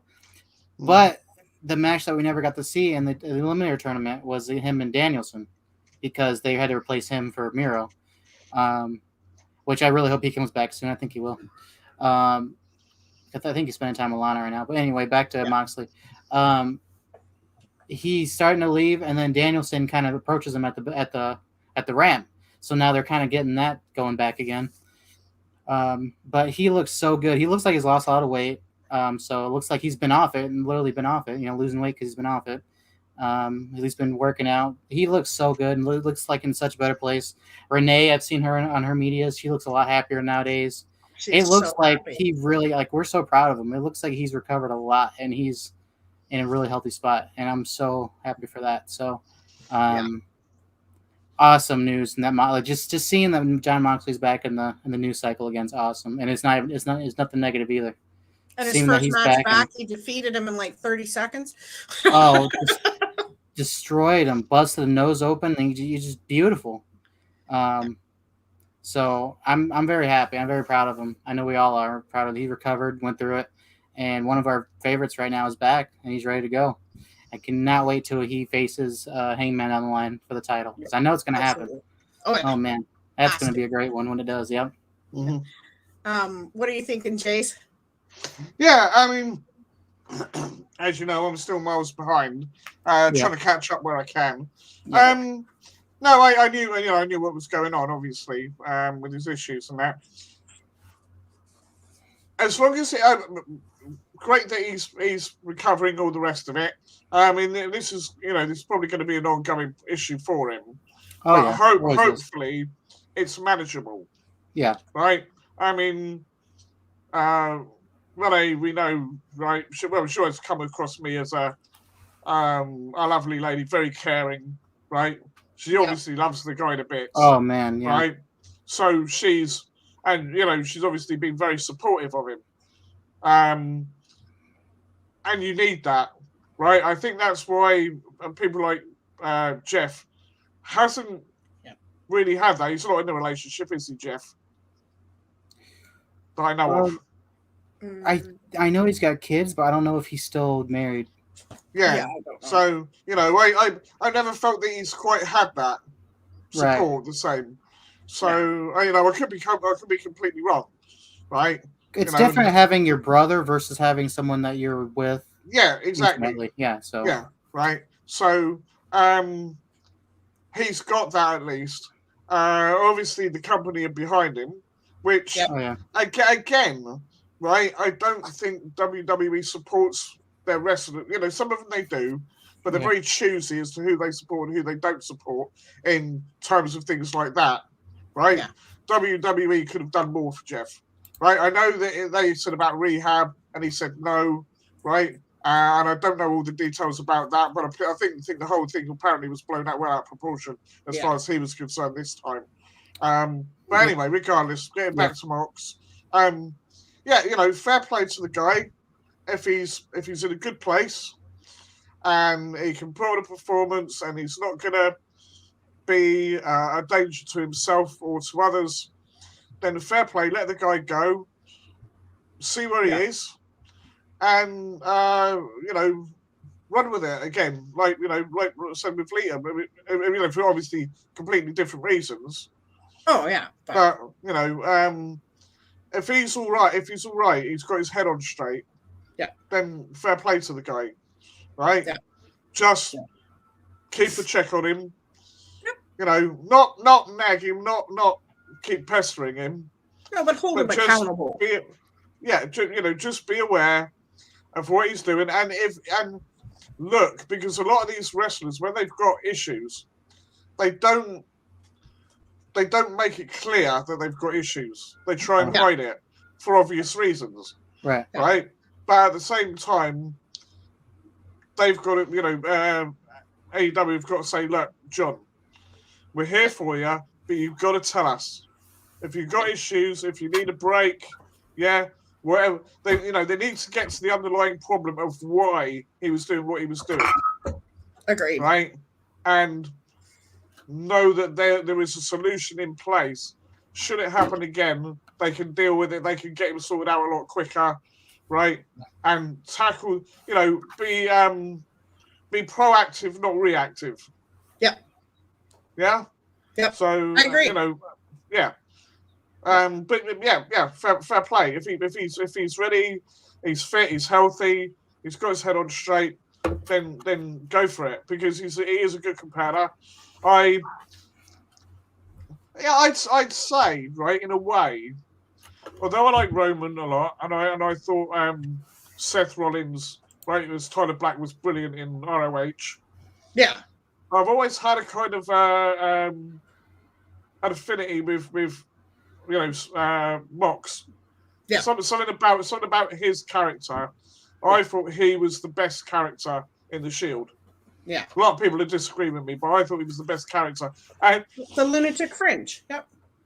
He was definitely held back. Yeah, I think so. Right, too. and I was always waiting for him to be that next step forward in WWE, and it didn't really happen for him for no through fault of his own. So having Mox unleashed, as it were, on AEW, brilliant. Yeah. Let's see what he does next. Yeah, and the thing is, like, I give him all the kudos in the world, because it takes a big man to admit you have an addiction. Yeah. It takes an even bigger man to go get the treatment for it. And the fact that he's done that, he's come back with this whole new outlook and everything else, just ready to go. And like you said, you can see that Renee has... Renee Paquette, yeah. Sorry, yeah. It's just, I almost called her Rachel. But you can see that Renee has such love and joy through all of this for him, fully supporting him and everything else. It's a good thing to see. And we're glad. Is she working? Yeah, she has her own podcast that she does and stuff like that. Now, other than that, I don't know, but I know that she does her own podcast. Yeah. I'm just surprised that AEW haven't hired her in some capacity. I think they might have tried, but she's spending time with the kid, fair enough. making money, just doing podcasts at home. It's a lot easier. Again, if she's happy, fair play. Yeah. Yeah, and she's had CM Punk and everybody in there. She's got connections up the wazoo for talking to wrestlers and stuff. I mean, I loved her when she was with WWE, when she was hosting and everything else, So and they had her on the announcer desk for a while too. She was the one. Yeah, she was. Yeah, she was. Yeah. She did a good job. Carter, come here for a second. Yeah. So, anyways, So the next thing all the best for John Moxley and big things. Can you get my white hoodie from up in my bedroom, please? Because I'm freezing. The next thing that we're going to talk about, though, is Ruby Soho. Now, she is not my white hoodie in my room. Children have hearing issues. Anyways. Make sure he doesn't struggle with addiction. Yeah. But Ruby Soho's been off for a little while due to injury. We're not sure when she's going to be back, and I'm just going to let Steve kind of elaborate on that a little bit, and then we have one more thing to talk about with AEW, and then we're going to get to our Royal Rumble results. Well, if there was ever a place in wrestling where you literally live in just green and all green, a green box, that's Jade Cargill. All right, she is. I mean, I love her. She's an awesome, crazy crazy awesome superstar, crazy awesome talent. But she's got the Nia Jax route right now, where she's just injuring people left and right. So she's got to be really careful, because the issue is, it's not that they're bad at wrestling, but she doesn't know her own strength right now. And so she's kind of slamming people harder than she's supposed to. And same thing with Ruby. I believe it was a concussion, then she ended up getting, I don't remember what injury it was. That's the one that came in with Shaq, wasn't it? Yes, she's the very tall lady, the really strong one. Yeah, she's right. I think 25-0 now. Yeah. She's injured like 3 or 4 people already. So I mean, it's growing pains. I just hope she doesn't go down the Nia route where she gets fired because of that situation. Well, not that's they claim that's why Nia got fired, but who knows? But she should have been fired for it anyway. I mean, I agree. Nia Jax injured way too many people, and herself apparently too with the My Whole situation. But you just gotta. She's awesome. I mean, I love the move that Jade did, because it kind of reminds me. It's the Phoenix, Beth Phoenix's move, right? The glam it is, right? Well, sounds like ECW back in your house right now. Did RVD just give your kid the Van Daminator? Like, was that? Yeah. He did. Oh man, that's a 1, 2, 3 if I've ever seen one. Yeah. But well, we're packing stuff up in my kitchen right now, so there's stuff everywhere. So he just kind of tripped and almost kicked a knife across the kitchen. So blimey, another stitches. But from a soup can to a knife, yay! Anyway, sorry, Steve. Ruby did post a tweet last night that said 6 and 20. That was a 6 and 25, I believe it said, which was the numbers of Liv, and then Sarah Logan's entry numbers with like a crying face. So she's still fully supportive of her best friends, which is awesome to see. Yeah. There's actually a lot of people watching from outside, because even Gail Kim was watching, and she hates WWE just because, Melina and Mickey. So, but on the topic of Ruby, I don't know how long the injury is, how bad it is. She has posted some videos of her back in the weight room and training, so she's still going. It's not, career-ending, which is good, because they just started pushing her hard. So she should be all right, but we really because Jade's actually being trained now by Bryan Danielson, I believe. It was him. He and Serena Deeb are working with the women's division in AEW. So be expecting a lot of improvement coming up with that. So I can't wait to see where we're at in like a year and a half of that. So because he just started working with them. So it'd be really cool to see what happens with that. So all I know is she's injured for a little bit right now, but it doesn't look like it's going to be more than a few weeks, hopefully. So, hopefully we'll see her back in the coming weeks. And I mean, she's a firecracker. That's all I can say. I love Ruby Soho. Even when she was Ruby Riott, she's always been a little firecracker, tiny little thing, but she's a firecracker. She's like Riho. I would love to see the two of them go at it again. But I mean, it's like, but anyways, so we wish her a speedy recovery, but come back when you're able. And the last thing we're going to talk about, and I don't know if you're caught up on all of this yet, Jace, but this whole CM Punk MJF rivalry, which is going to come to a head. I think it's this Wednesday, isn't it? Yep, in Chicago, Illinois. Yep. All right. So, Steve, take it away. Now, normally I would just be dismissing this because, CM Punk in Chicago. But the way this rivalry has gone, and this has been a very long time storytelling rivalry here. I mean, one week it's CM Punk against Shawn Spears, beating him in 2 seconds. The other week he's fighting Wardlow and literally getting powerbombed 18 times and losing to an inside cradle because of distraction. So, I mean, he's gone through the ringer. They ganged on him with the chair, just completely trying to take Punk out. And now MJF's finally accepted the challenge for Chicago. Yeah. And in my humble opinion, and I could be wrong, and I wouldn't be upset if I'm wrong, but if I'm right, I really think MJF might pull this one through somehow. I don't think it'll be a clean win, but I think he'll find a dirty way to win and beat CM Punk Chicago for his first loss. And that'd be a huge humiliating thing that could honestly turn Punk heel. And a heel Punk would be crazy in AEW right now. Yeah. I mean, because he hasn't gone for any title yet. He hasn't even tried to go for any title yet. Yeah. But if he goes heel, he might be like, all right, I'm going for everything. So that would be cool to see. But MJF's been egging him on each week, just teasing them.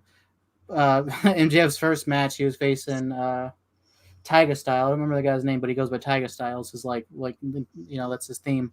And he came out, and we thought Punk was doing a heel turn because he came out, and instead of picking up MJF, he picked up his opponent and gave him the GTS. And I thought about it. I was like, oh wait, he just made MJF lose his first match of the year because the DQ. So they've been playing mind games. So it's been a very long rivalry, and I don't think it's anywhere near done yet. I mean, this is going to be. I think this match will happen, and then it'll be some rematch, and then I think it'll be down the line a title match, then another rematch. Like I think this is a long term. Like I don't know if this is going to be like John Cena and Randy Orton, but I feel like it's going to be a long term, and I'm very excited to go through it because MJF's an awesome talent. CM Punk's obviously an awesome talent, so it'll be. I can't wait to see what happens with this rivalry here. Yeah, and Jace, your thoughts on any of it? Yeah, okay. Well, I mean, MJF. He really has gone from strength to strength since he started in AEW. Oh yeah. Right? I think it's fair to say he's probably one of the most hated men in wrestling. Oh man. As far as characters is concerned. Unless you're in Long Island. New York, and then he's the most loved. There you go. Yeah, well that's home crowd, isn't it? Yeah. But that's the way wrestling goes. Yep. You know, I mean I've done that. I've cheered the heel and booed the good guy. Yeah. Right? Yeah. You know, getting on at Dave Bautista when he was facing Christian in a house show match. Yeah. Right? Dave was like, what? What? You know, so yeah, I mean, people do that, but yeah, no, I think it would be good, right? CM Punk, we know he's over. He's always over, and you know, MJF is obviously, but it would make a lot of sense. Right, for MJF to beat Punk, as you say, using dodgy shenanigans, he always does. Typical, he's an old school heel. Oh yeah, you know, right. Yep. You know, you look at Ric Flair when he was at the top of his game. You know, I'm not trying to compare MJF to Ric Flair. Well, MJF does the diamond ring, like the brass knucks, the low blows, the roll up, the dirty, you know, ropes. He's got that kind of I will do anything to win attitude, right? And I'll pretend that I don't know what they're on about when they accuse me of cheating, you know, and all the rest of it. Bloody, I'm completely innocent, you know.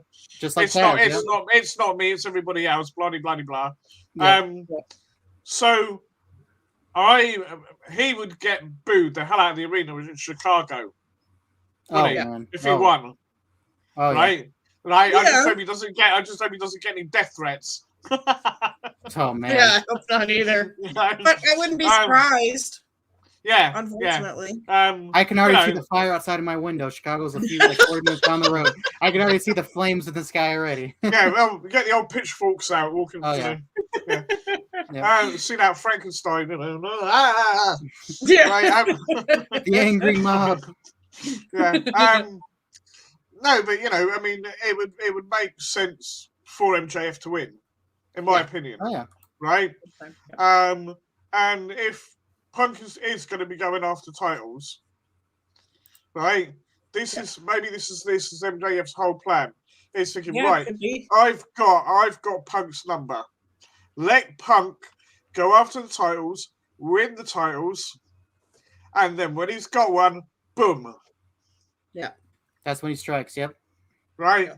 And he goes back after Punk to get the titles that he wants. Mind games going, all the crap talk. All of that. Right. So I can see that this isn't, you know, it'll be the end for now. For now, yeah. And MJF's going to be like, I got you. I can get you anytime I want you. Right. It'd be like Kenny and Hangman. I think it'll be Kenny and Hangman again, long term, like 2.5-year storytelling, something like that. Yep. I can see it. Yep. But because MJF, go ahead. MJF right now, he's like, AEW doesn't need, or AEW needs me. I don't need it. I can go to the other company, enter the Royal Rumble next week or something. That's how he talks.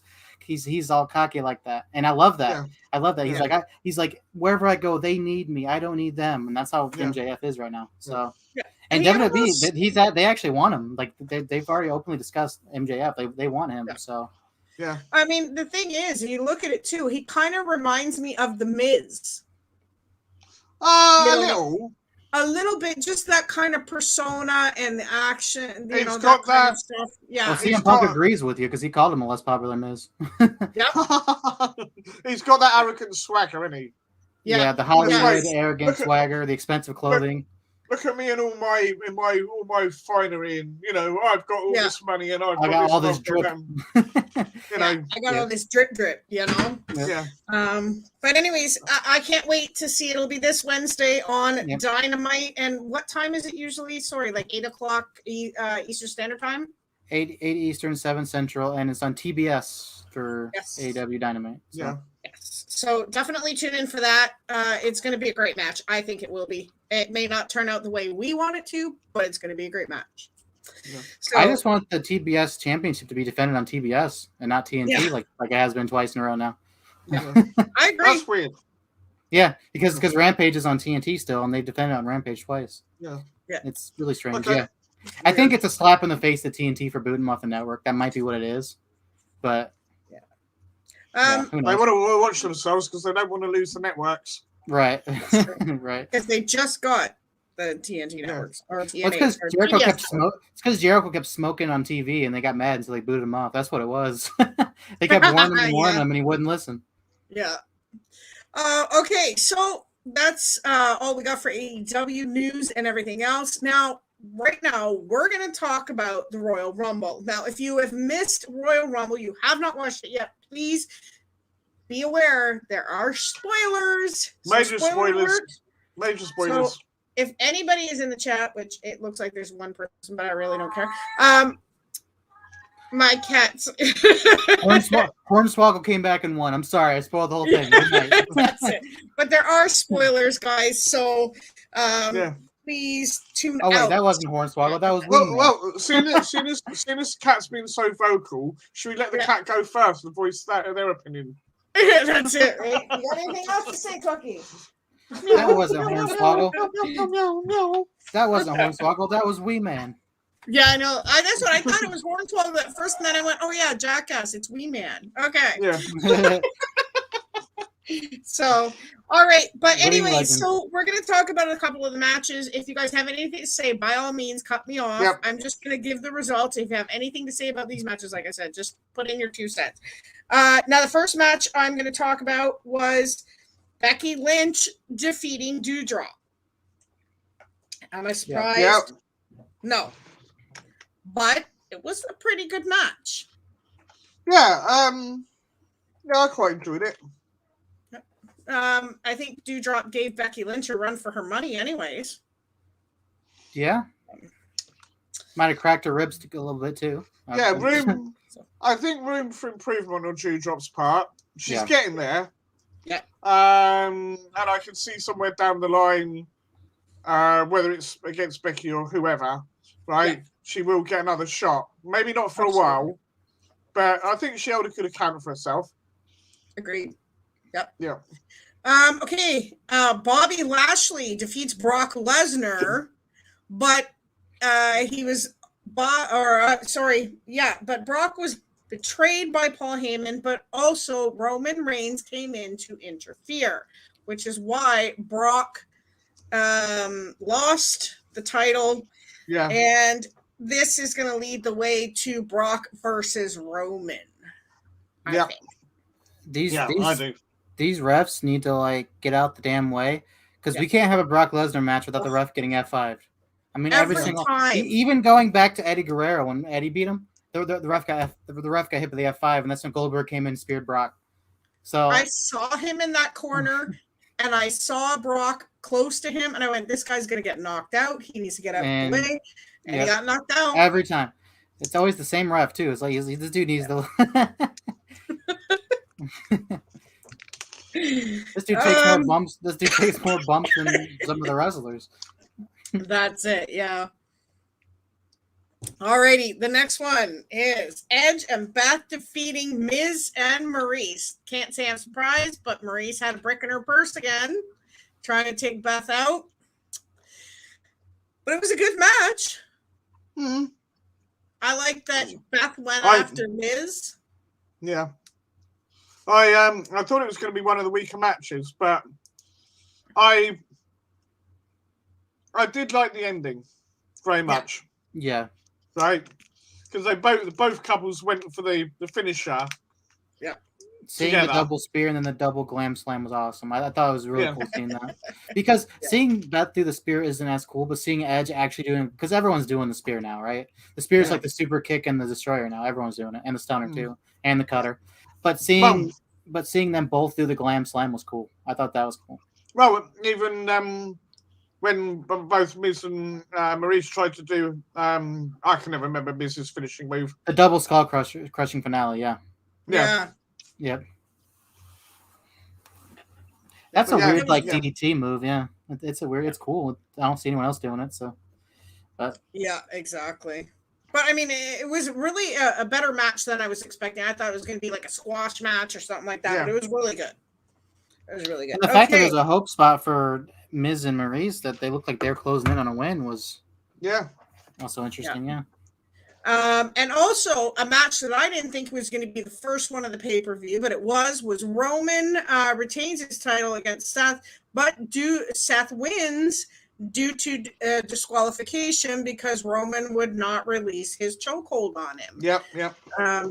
The fact that I picked Seth to win and I still lost.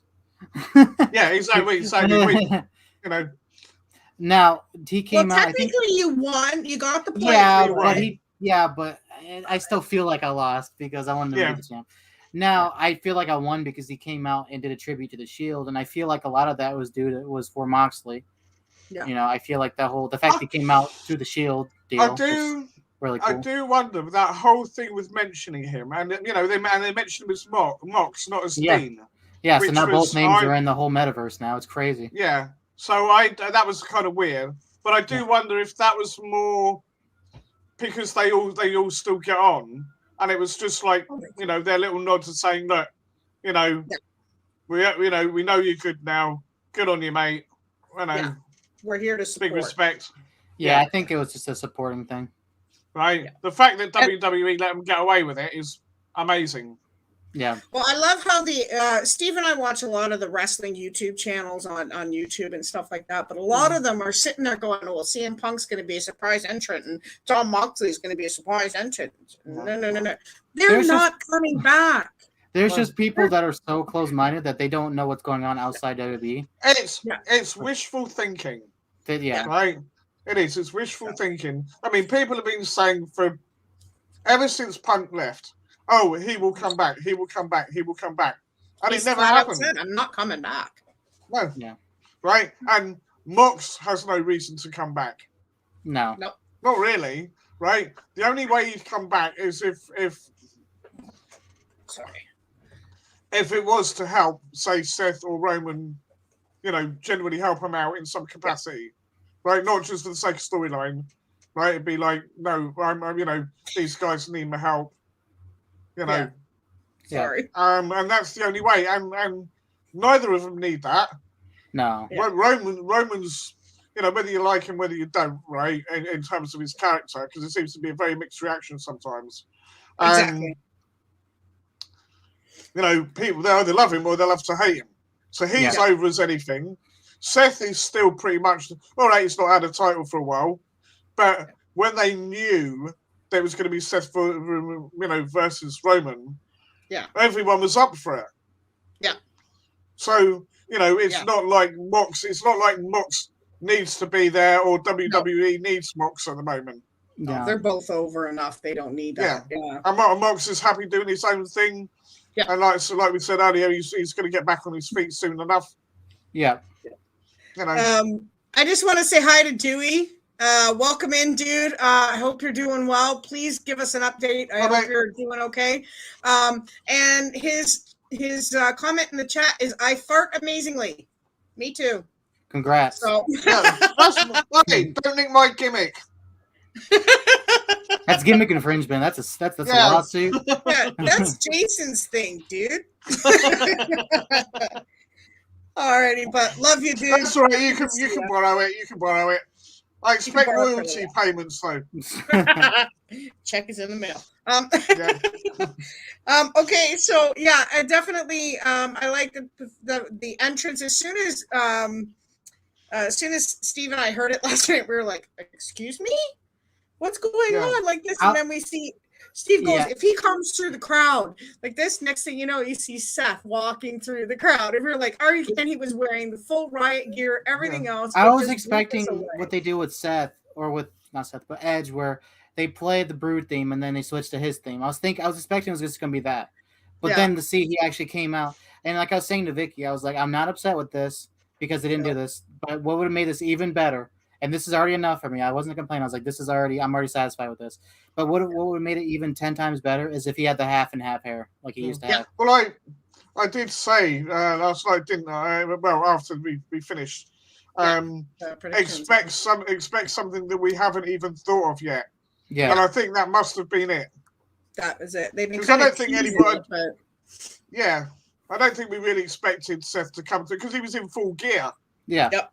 You know, he could have just come out to the music, but no, he came out with a full shield attire. Because it's so many messages in it. Because not only is it the Shield, because he knew he broke up the Shield, which Roman's like, you took this from me, and I'm gonna have to take it back from you. And that's why he was attacking him.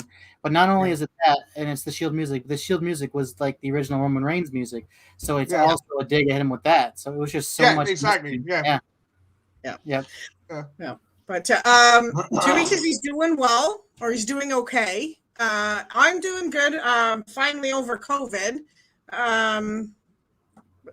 Let him know how the two of you are doing if you want. I'm good. Yeah, no, fine.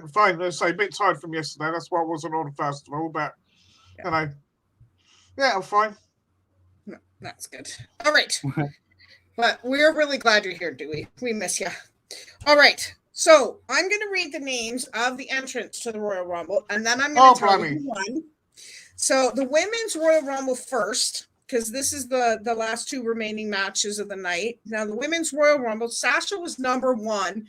And let me tell you, I'm glad I'm doing better. Thank you, Dewey. I appreciate that. She come out as Sailor Moon. Yeah. I wonder what that was. I thought it was something like that. Yeah, it was great. Steve kind of... I was sweating. He's like, tongue hanging Behave down, yourself, young man. I became Stone Cold Steve Austin. That I was like, oh hell yeah.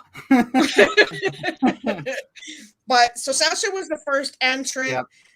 And now I'm gonna read who else came out. Now I'll make little comments here and there, and then I'll get you two to comment on the match. But Sasha, Melina, who last year said she wouldn't return because of an injury, but obviously she's cleared. Tamina, Kelly, Aaliyah, who has really kind of been impressing me lately. Liv Morgan. Liv Morgan was brilliant. She was great. That was my pick, and I wasn't sweating until like the end because she lasted the whole damn thing almost. Yeah. Dewey says Jason loves Sailor Moon. I've never watched it. I've never watched it. I haven't either, but I love it now. Yeah, I know of it. I know of it, but I've never watched it. Yeah. Okay, so Aaliyah, Liv Morgan, Queen Zelina, Bianca Belair, Dana Brooke, Michelle McCool, who impressed me quite a bit, Sonya Deville, Natalia, Cameron, which I was not expecting her to come back, one half of the Funkadactyls. Yeah. Naomi. Somebody better call your mama. Yeah. Naomi, Charlotte Flair, or Carmella, then Charlotte Flair, Ivory. Go ahead and say it, Steve. The RTC is still fine, Jason. Brie I was trying to remember who was in that. Sorry, who was in the Right to Censor? It was Stevie Richards, wasn't it? Stevie Richards, Bull Buchanan, The Good Father, Ivory, and I think that was all of them. I don't know. Yeah, and didn't they try and get CM Punk or something like that? So. I don't know. The fact that they got Godfather. I know. Val Venus, didn't they? They got Val Venus in. Yeah, they did, didn't they? Yeah. Because anyway, there we go. He was with the good. It's good to see her in that gimmick. Yeah, it's good to see her in that gimmick. Yeah. Okay, carry on. Sorry. Brie Bella. Yeah. Mickie James, which I was wicked happy to see her come out with the Impact Women's title around her. Exactly. And her theme. I was well surprised. Hardcore Country. She came out to Hardcore Country. That was cool. That was amazing. Alicia Fox, which I was like, whatever. Yeah. She looks a lot different now. She looks a lot different now. She got the arm tattoos going. She looks crazy. Yeah. Nikki Ash. Yeah. Nikki Bella.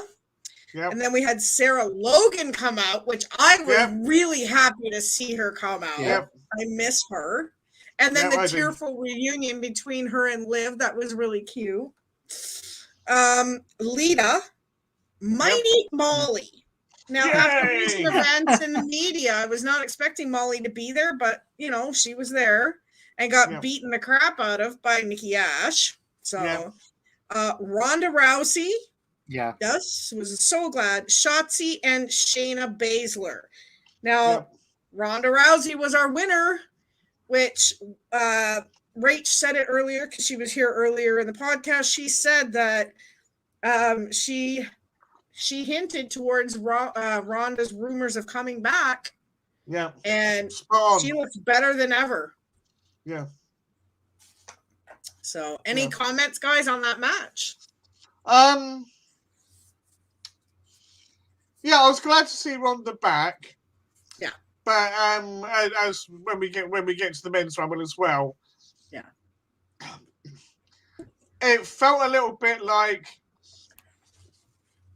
let's put someone we either haven't seen for a while or has already done their thing at the end and have them win. Yeah. Yeah, which, considering the efforts of a lot of other people, I thought was a little bit off. Yeah. Right. It's good that it's good Ronda's back, and she's exciting herself, which you want to see. Yeah. But did she really need to win? But it does leave the other woman's title available for somebody else. Yeah. And I think we could have quite a big surprise on that one. Yeah, I think we could. So fair play, good match, good rumble. A couple of it was I put down. I think it was Bianca and Liv with the longest in there. Yeah. And I thought Liv was in there for 45 minutes almost. Yeah, Liv did amazing. Right. Yeah.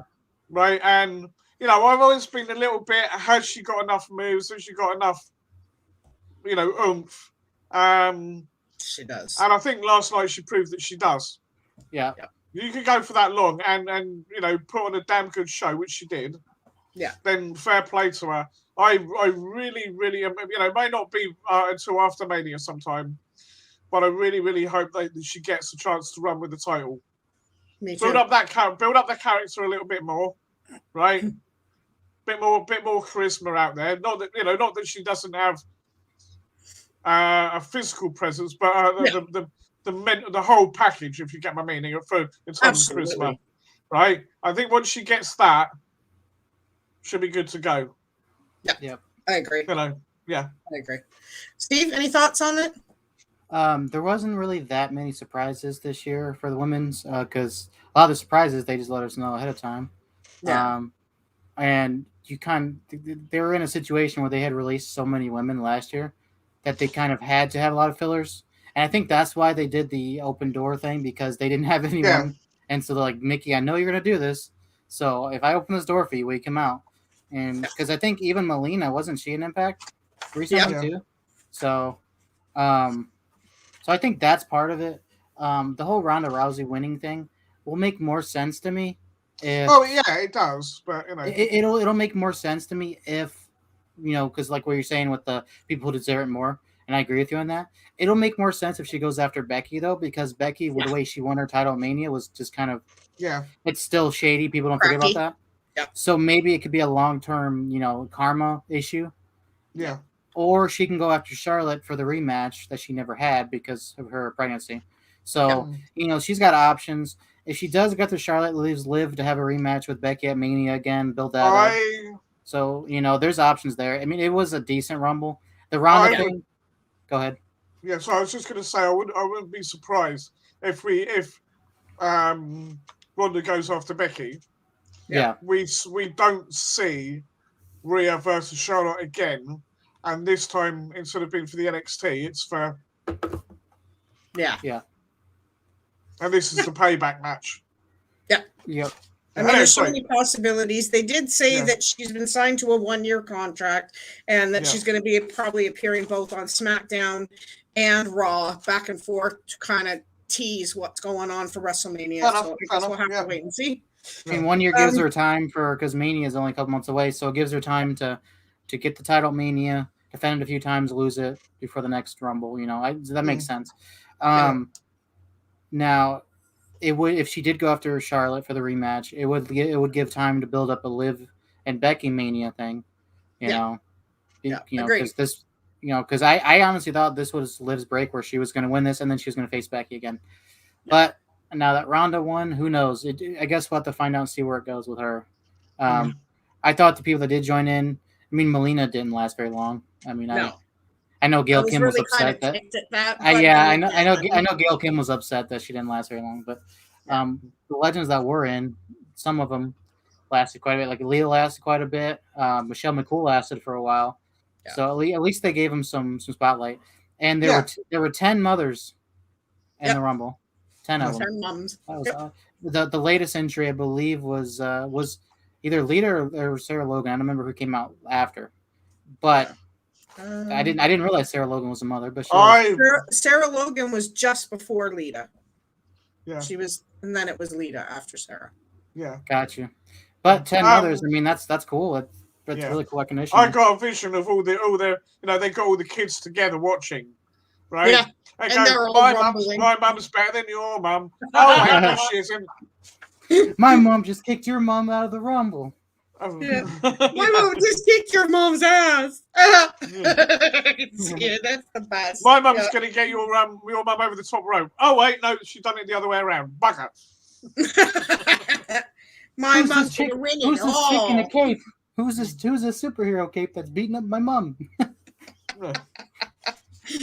Oh man! All right, let's get to the men's Royal Rumble. I will tell you who the winner was at the end. Which, But anyway, so number Vic, one entrant. You can, before you start, you can back me up. I literally predicted what was the last 3 people that came in, just because I was like, okay, I know who's coming in because of the way it was playing out. But go ahead, start naming them all. Yeah, we'll let you give your thoughts at the end because I'm excited to. So number 1 was AJ Styles, which I was really glad. He did last quite a while. Unfortunately, was thrown over the top rope. But here are the list of entrants. We have AJ Styles, Shinsuke Nakamura, Austin Theory, who I'm really glad was flipped out, deleted. Kissing Vinnie Mac's booty. Robert Roode, Ridge Holland, Montez Ford, Damian Priest, Sami Zayn, Johnny Knoxville. What an entrance, and he did put forth a good effort. But anyways, Angelo Dawkins, Omos, Ricochet, Chad Gable, Dominic Mysterio, Happy Corbin, Dolph Ziggler, Sheamus, Rick Boogs, Madcap Moss, Matt Riddle, Drew McIntyre, who I was really, really happy to see back. Kofi Kingston, who Steve can elaborate more, but was accidentally eliminated because it was not supposed to go that way. Yes. Otis, Big E, Bad Bunny, who we kind of figured out. Steve showed me a picture and I knew he was coming. Shane McMahon, Randy Orton, and Brock Lesnar, who was our winner. But Steve predicted it from the minute Brock lost his title. He knew that Brock was going to be in the Rumble and he was going to be winning. And whether he goes after Roman or Bobby or both. But Steve, will go to you first because I really want you to elaborate on the Kofi Kingston thing, but your thoughts on the Rumble. So Kofi came in, and if you notice, it was kind of weird. He got eliminated very quickly. Because what happened was he was supposed to do his yearly spot where he goes outside, but then he kind of like catches himself with his strength and was going to lift himself on the thing, run around, jump back in. He had a whole spot planned, but gravity got to him. He slipped a little bit. His feet hit the ground, and you could just, maybe 10 years ago they might have faked it like they didn't see it. Like when Austin got eliminated that one year, but the refs, the officials didn't see it. But they couldn't do that now, so they just had to improvise for like 2 more minutes. It was really awkward. My pick was Randy, and when Brock got eliminated, I already knew. I was like, all right, Brock's going to either come in, beat up number 30, come in, or it's just going to be number 30 and come in. And sure enough, he was number 30, came in. When I saw the picture of Bad Bunny, the only one of the last 4 I didn't know was Shane. I was like, okay, Bad Bunny's coming up. Boom, there he was, Bad Bunny. And then Shane came in, Shane was number 28, right? And I was like, okay, so that means Randy's next. And then, boom, Randy's theme song. I was like, all right, so here comes Brock. And boom, Brock's theme. So it's kind of lame. I already knew it was coming out because of based on circumstances. If it wasn't for the Brock situation, Randy would have came out 30. It would have been the third person or the only other person, like Steve Austin, to win 3 times, and he would have done it at his hometown. So that was going to happen. But no one knew Brock was going to have to do this or he was going to do this. That's just out of nowhere. Now, one thing I did notice with Johnny Knoxville, I think they were doing a bit for the movie, or at least a side bit, like on like that, they do like Jackass 3.5 or something, where they do like outtakes. Yeah. I think because when he came in, him and AJ actually traded blows because he hit AJ hard with his elbow. We know, right? For those of you that may not have never seen them, right? Back in the TNA days when it was still TNA, you would have Samoa Joe and AJ, right, and sometimes Christopher Daniels involved as well, and they would have these matches, and they would slap the crap out of each other. They would literally egging each other on to slap harder, right? Yeah, you'd see all the blood vessels, in their chests and everything. Yeah, right. And they and the thing is, I don't know how well Chris Daniels was with them, but I know that AJ and Joe are genuine mates, or certainly used to be. I don't know if they still are, but they certainly used to be. Yeah. Right. And it was part of their thing.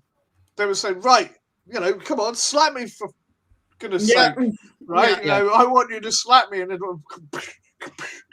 Back and forth. So it would not surprise. And Johnny took it. Johnny took them slaps. He did. You can see the grimace on his face, but he took them. And to be fair, he gave a relatively good slap back. He gave a good New Japan elbow to AJ. I think it surprised AJ. He got him. Did you see his face? He kind of went, "Holy cow!" Yeah, he got him. It was the New Japan like elbow to the chest. Yeah, he got him. It was It wasn't quite a Minoru Suzuki, but it was a hard hit. And I think that's why I think it was a bit because they all started just beating the crap out of Knoxville. They were going in on him. I was like, dang. Yeah. Well, maybe that's what he wanted. That was part of a bit, I think, is really what it is. Yeah. So you'll see either like an end scene at the end of the movie. Yeah. Or or like you said, they do a 4.5. Yeah. Oh yeah. And that'd be an extra. Yeah. That was disgusting. I'm Johnny Knoxville and I'm about to die. And then I'm Johnny Knoxville and I'm about to get the crap slat on my chest. I want to see the pictures. I want to see the welts. He's got to have welts right now. I want to see it. That bit, right, about Brock. Yeah, was that just for story purposes, or did that was legit? They actually didn't do it. He actually did, and actually the restaurant owner is quite upset at that turn of events because I think Brock was not expecting Brock to put him through the table, but he did. And so the restaurant owner is quite upset at Brock Lesnar at this moment. It was not planned, but Brock just kind of took it upon himself because, Brock, got to make the news, and he put that'll be on the other bit then. That'll be on the other bit. Yeah. I hope Wee Man's all right. Yeah. Oh, he was fine. He was there last night and everything. Well, yeah, he else, was. so Yeah, he was all right afterwards. He was walking, so he could have been too bad. could have sworn he was Hornswoggle, but you know. Oh my but gosh. anyways, yeah.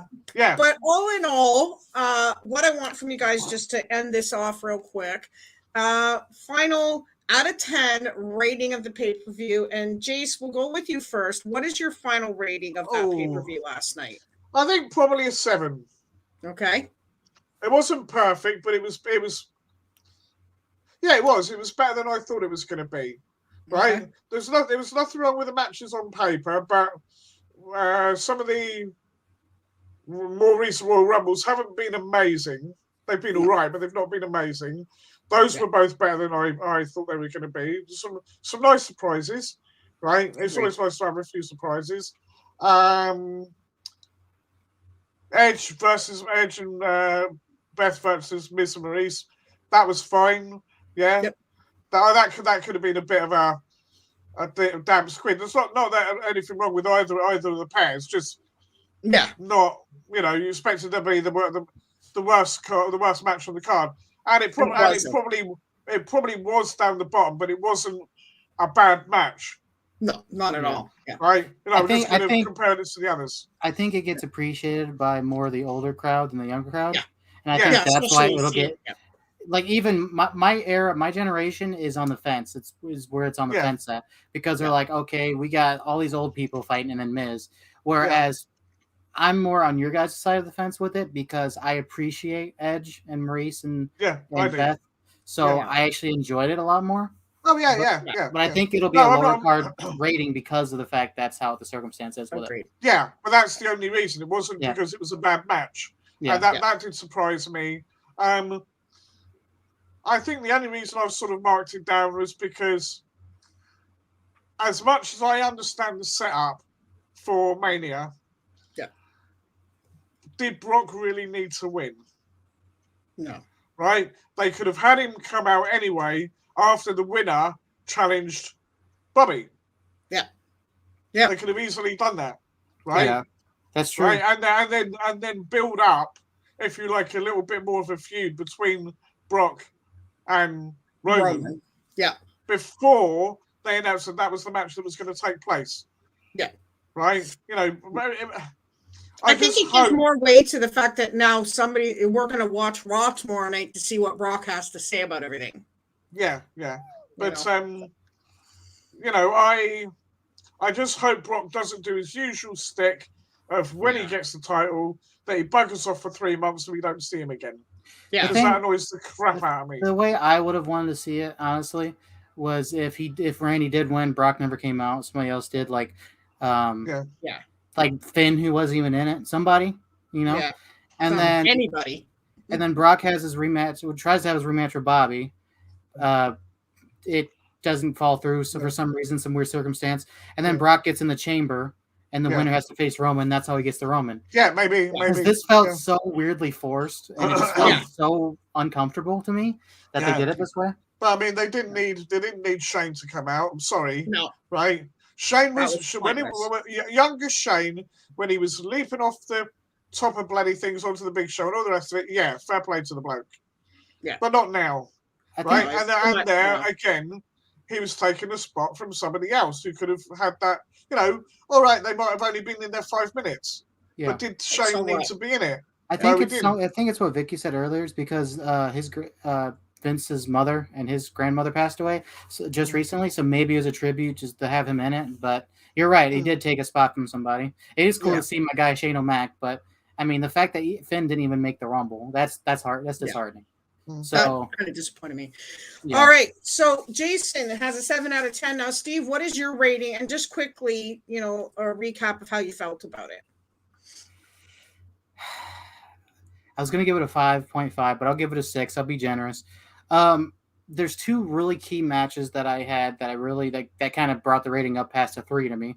If these matches weren't in it, that would have been a 3. But the Seth match with Roman was actually a phenomenal match. I really enjoyed it. I think it was I thought it was going to be, I didn't know it was going to end on the DQ because when Charles Robinson, I think his name is, the ref, kind of like cheated for Seth by picking his hand up, but then he caught the rope. I thought that was kind of cool, and I thought it was going to come down to Roman's going to hit the ref and then cheat somehow, and then the other ref's going to come out. But the fact that he held the guillotine in and just didn't let him go, and then the ref was like, he doesn't want me to let you go, or he doesn't want you to let him go. I was like, Seth is probably still laughing down there. He's probably still doing the Cactus Jack laugh down there. But I thought that was cool. And when it was DQ, I was kind of like, huh? And then I thought about it. And then when he's like, you took something from me that I can't get back unless I take it back. And he started beating him. I was like, you know what? I'm okay with this. I understand that. I'm actually fine with how that happened. And then the match between Bobby and Brock was all right. I mean, the ending was kind of crazy. I mean, it wasn't a bad ending. I thought it was cool how it was. It's just the fact that I knew what was going to happen after is what ruined that match for me. But the mixed tag match was the show for me. That's going to be the match that everyone says was the worst and was a snore, and they went to go poop or get food during it. Whatever. I really enjoyed that match. I love seeing Edge. I love seeing Beth wrestle. She looked like she was slow at first, but then she started speeding up, getting at it. And then even Maurice, when she started getting into her feeling and started doing her thing, even she kind of got back. Yeah, Maurice, you mean, not Eva Marie.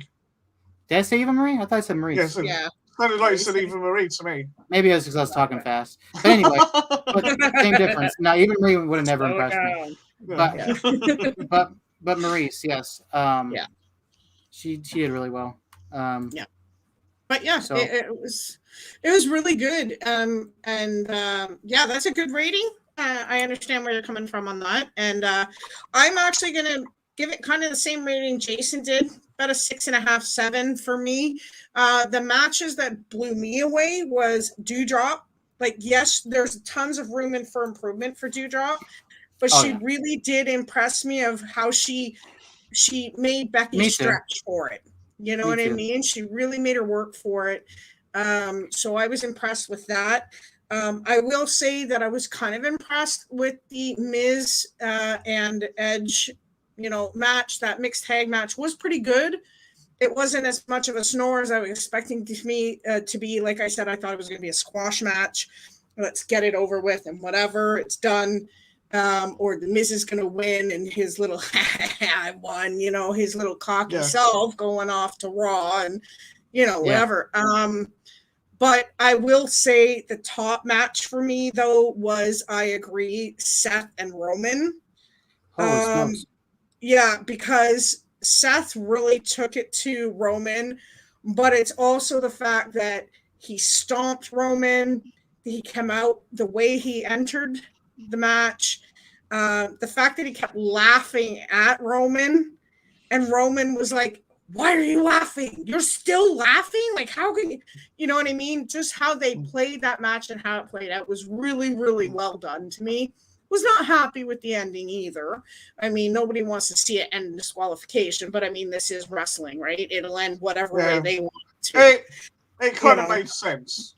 Yeah, it did. The fact that Roman is trying, and Roman kept saying, he doesn't want me to let go. He doesn't want me to let go. So who is he talking? Is he talking about Seth not wanting him to let go, or someone else didn't, the voice in his head, But anyways, that was the match of the night for me altogether. I was impressed with it. It wasn't bad, but it could have been better.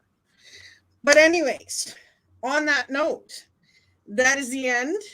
That is all we've got for you. Jason, thank you for coming in. We do appreciate your opinion, and I'm sorry that the time of the pay-per-view for you was like 5 a.m. by the time you went to sleep. So I was fully prepared not to have you here today. So, if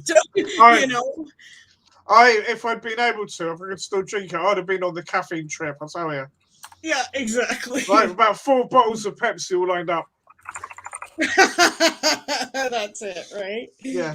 All right, but we are going to end it here. Steve, again, thank you for joining us. I'm glad that you're here, and thank you for your notes on AEW.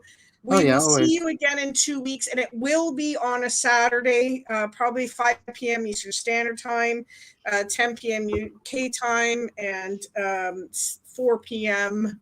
Central Time. So thank you so much for joining us. Thank you for everybody who came in, and have a wonderful evening. God bless.